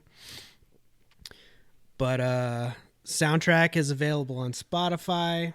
The original title of the film was Balls Out, but they changed it, of course. It was fall whenever they filmed all the Hell Track scenes, so everybody had to take their jackets off, and they painted the leaves green on the trees so it would look There like were- summer. God. There were several times that I noticed that you could see their breath. Yeah. Yeah, especially in the water, and like when they were holding each other, I think. Yeah. That wasn't scripted. They were just fucking freezing. Jamie Clark, he played Luke, who I think is the other guy in Crew's buddy. Okay. He is the 9th Canadian to climb Mount Everest. He didn't star in any other films after this either. As earlier, Eddie Fiola, he did all of Christian's stunts on the bike during the fantastic BMX dance. And that's pretty much who Crew is set after, this guy who was a BMXer and all that shit. Hot Rod has many rad overtones. They love this film. Those guys, the Lonely Island guys. Robert Schwartzman is the producer, and like I said, that all flows down to Jason Schwartzman. And I believe he was married to Adrian, whatever her name was, the mom. Okay. So she was taking, I guess they had 2 kids. That's Jason Schwartzman. He was on the set a few days for this film. So she was super tired because she was like taking care of the kids and shit. That's at least what I read. And like I said, I referenced before this recording started, Vulture did a great article called Deep Dives. They do movies. It was July 24th of 2020 whenever Vinegar Syndrome released the 4K version. They did a really good article. It kind of goes into all that.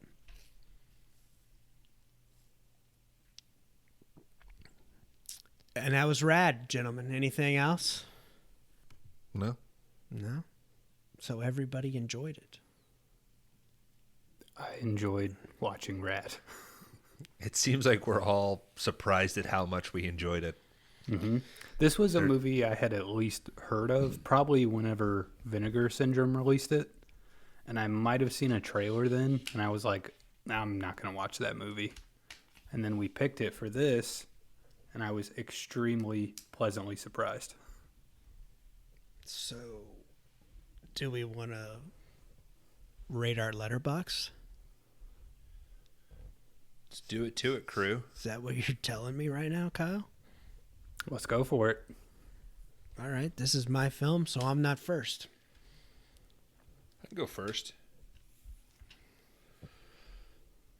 Kyle, I'm going to give you a 3. Dan, I'm going to give you a 3.5. I'm going to go Bones.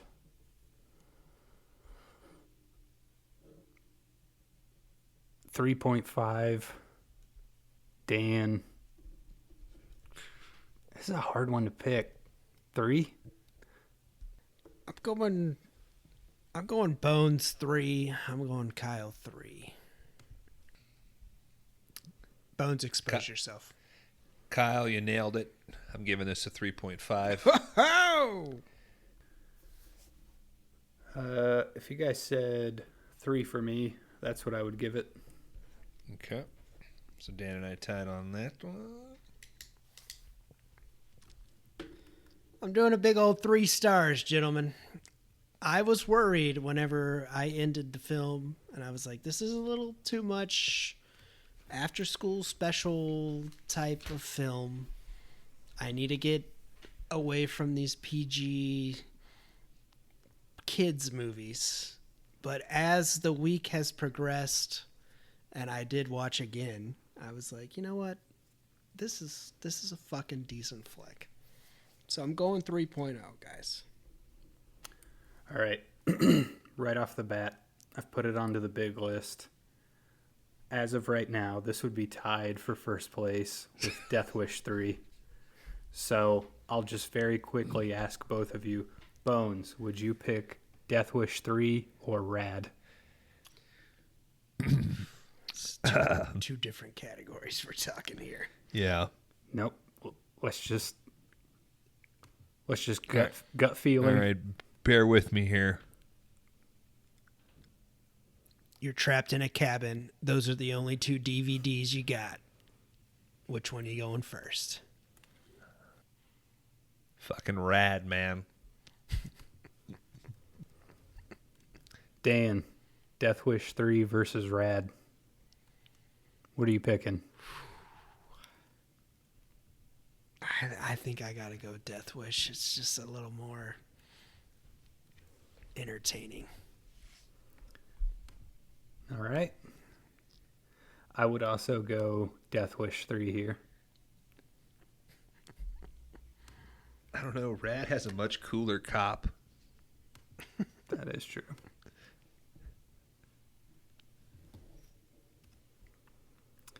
All right. So the list is done. Number 1, we'd be looking at Death Wish 3. Number 2, Rad. Number 3, Black Dog. Number 4, The Hunger. Number 5, Convoy. Number 6, Strangeland. Number 7, Deep Rising. Number 8, Maximum Overdrive. Number 9, No Holds Barred. Number 10, Monster Dog. Way to sandwich the list there, Dan. Mm-hmm.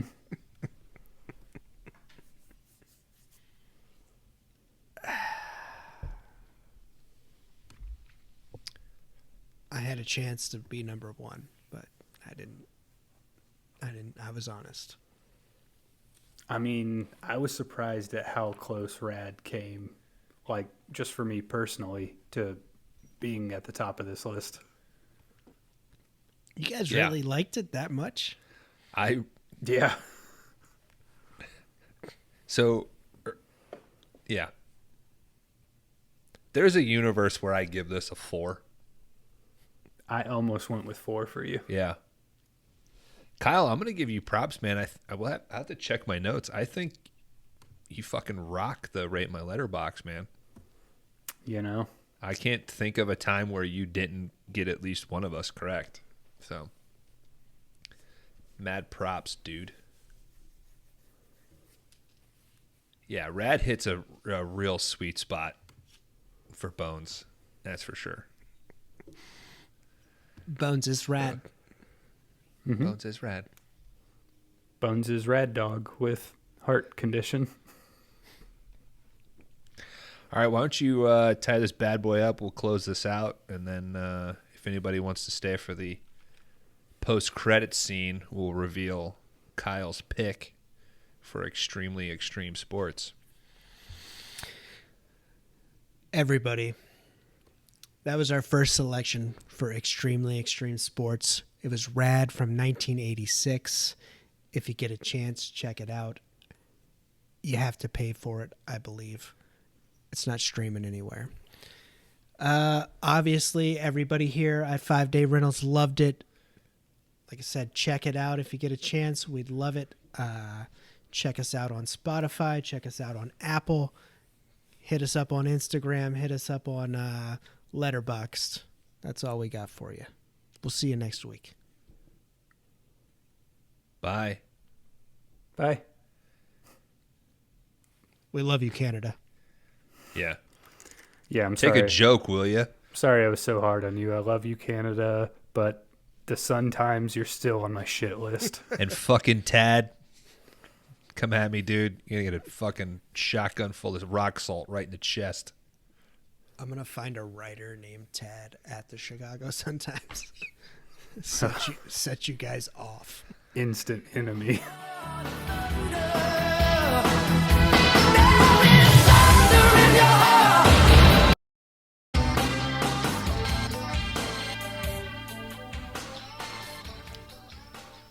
Well, you guys want to talk about next week's pick? I mean, Yeah. I'm going to say for those of you hanging out post credits, I think this is something we'll do weekly where we reveal next week's movie. Helps us keep the episode a little shorter. And then for those of you that like to stick around for a little extra bonus conversation, you're welcome. do you love the sound of our Christian voices? Yeah. So this category, extremely extreme sports, picked by Dan. Dan, you saw us off this round. Kyle, it is your turn. Can you reveal what I'm paying for next week? All right, so we might have to discuss this pick a little bit, Okay. but my selection for extremely extreme sports is a film from 1989 called Robot Jocks. Jocks is spelled Jox. Of course. Now, first, I'll read the description, which is 50 years after a nuclear war, the two superpowers handle territorial disputes in different ways.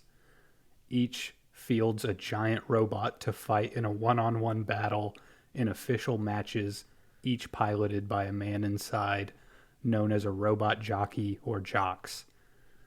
The contest for possession of Alaska will be fought by two of the best.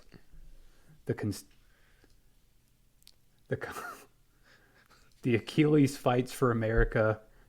Opposing him is a Russian, Alexander. So,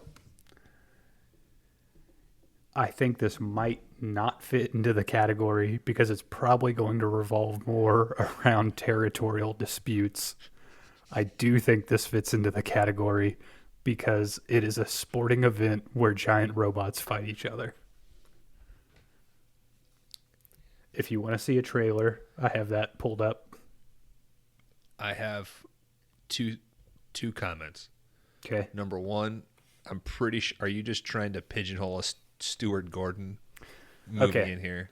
Well, and then number two, I defer the decision to Dan being owner of the category. I do want to say before Dan decides, You can't do that. number one, this film is directed by Stuart Gordon, famed director of Castle Freak. I know at home you wanted me to say Reanimator, but that's not how we roll. We're Castle Freak men. On 5 Day Rentals, we have our top three with Stuart Gordon, and that is Castle Freak, From Beyond, and then Reanimator. Number two. Whoa. Okay. Keep going. I think we're going to do a Stuart Gordon month. I think we should do those three eventually You think because I do want to revisit that ranking. All right. Sorry. Go ahead. I'll just say we also. we can't do Castle Freak because you got 2 5 stars right here, bro. That could happen. I could bring it down. Point. 0.5. Yeah. I guess I'd also like to add, important in this decision, I think, is that we all be aware that this is currently available for free on Tubi, our favorite streaming service. Well, boys, It's a race to the bottom. are we watching Robot Jocks or what?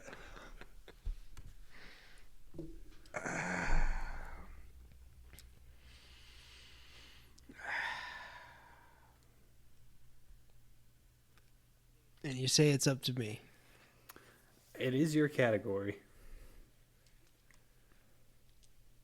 I mean, There's something about the fact that.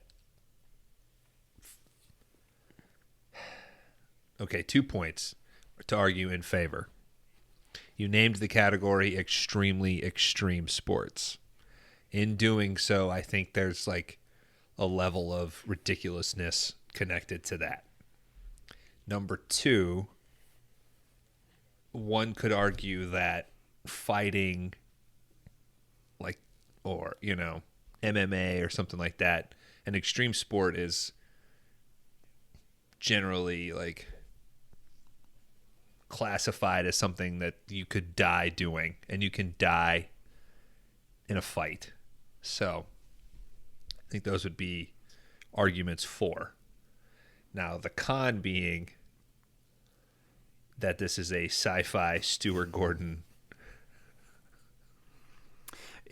I will admit, this is a pretty loose interpretation of extreme sports. Yes.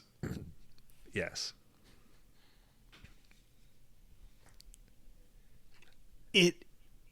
Is it a competition? I have not seen this movie. All I can go off of is the description, which is 2 superpowers are handling territorial disputes in different ways. Each fields a giant robot to fight in a one-on-one battle in an official match. So that is a competition. It is Yeah. a competition. I mean, war is a competition, right?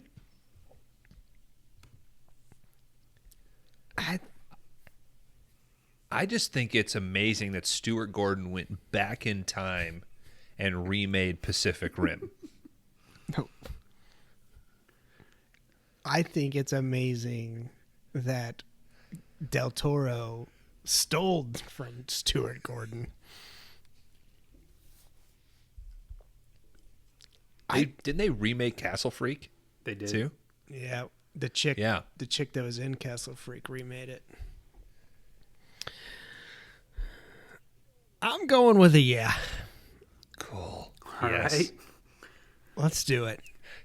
Because Karan Howard knows that he has my heart whenever it says Stuart Gordon on it. All right. That means the next selection for extremely extreme sports is Robot Jocks from 1989, directed by Stuart Gordon, which you can find for free on Tubi. This is how you shut your fucking mother up.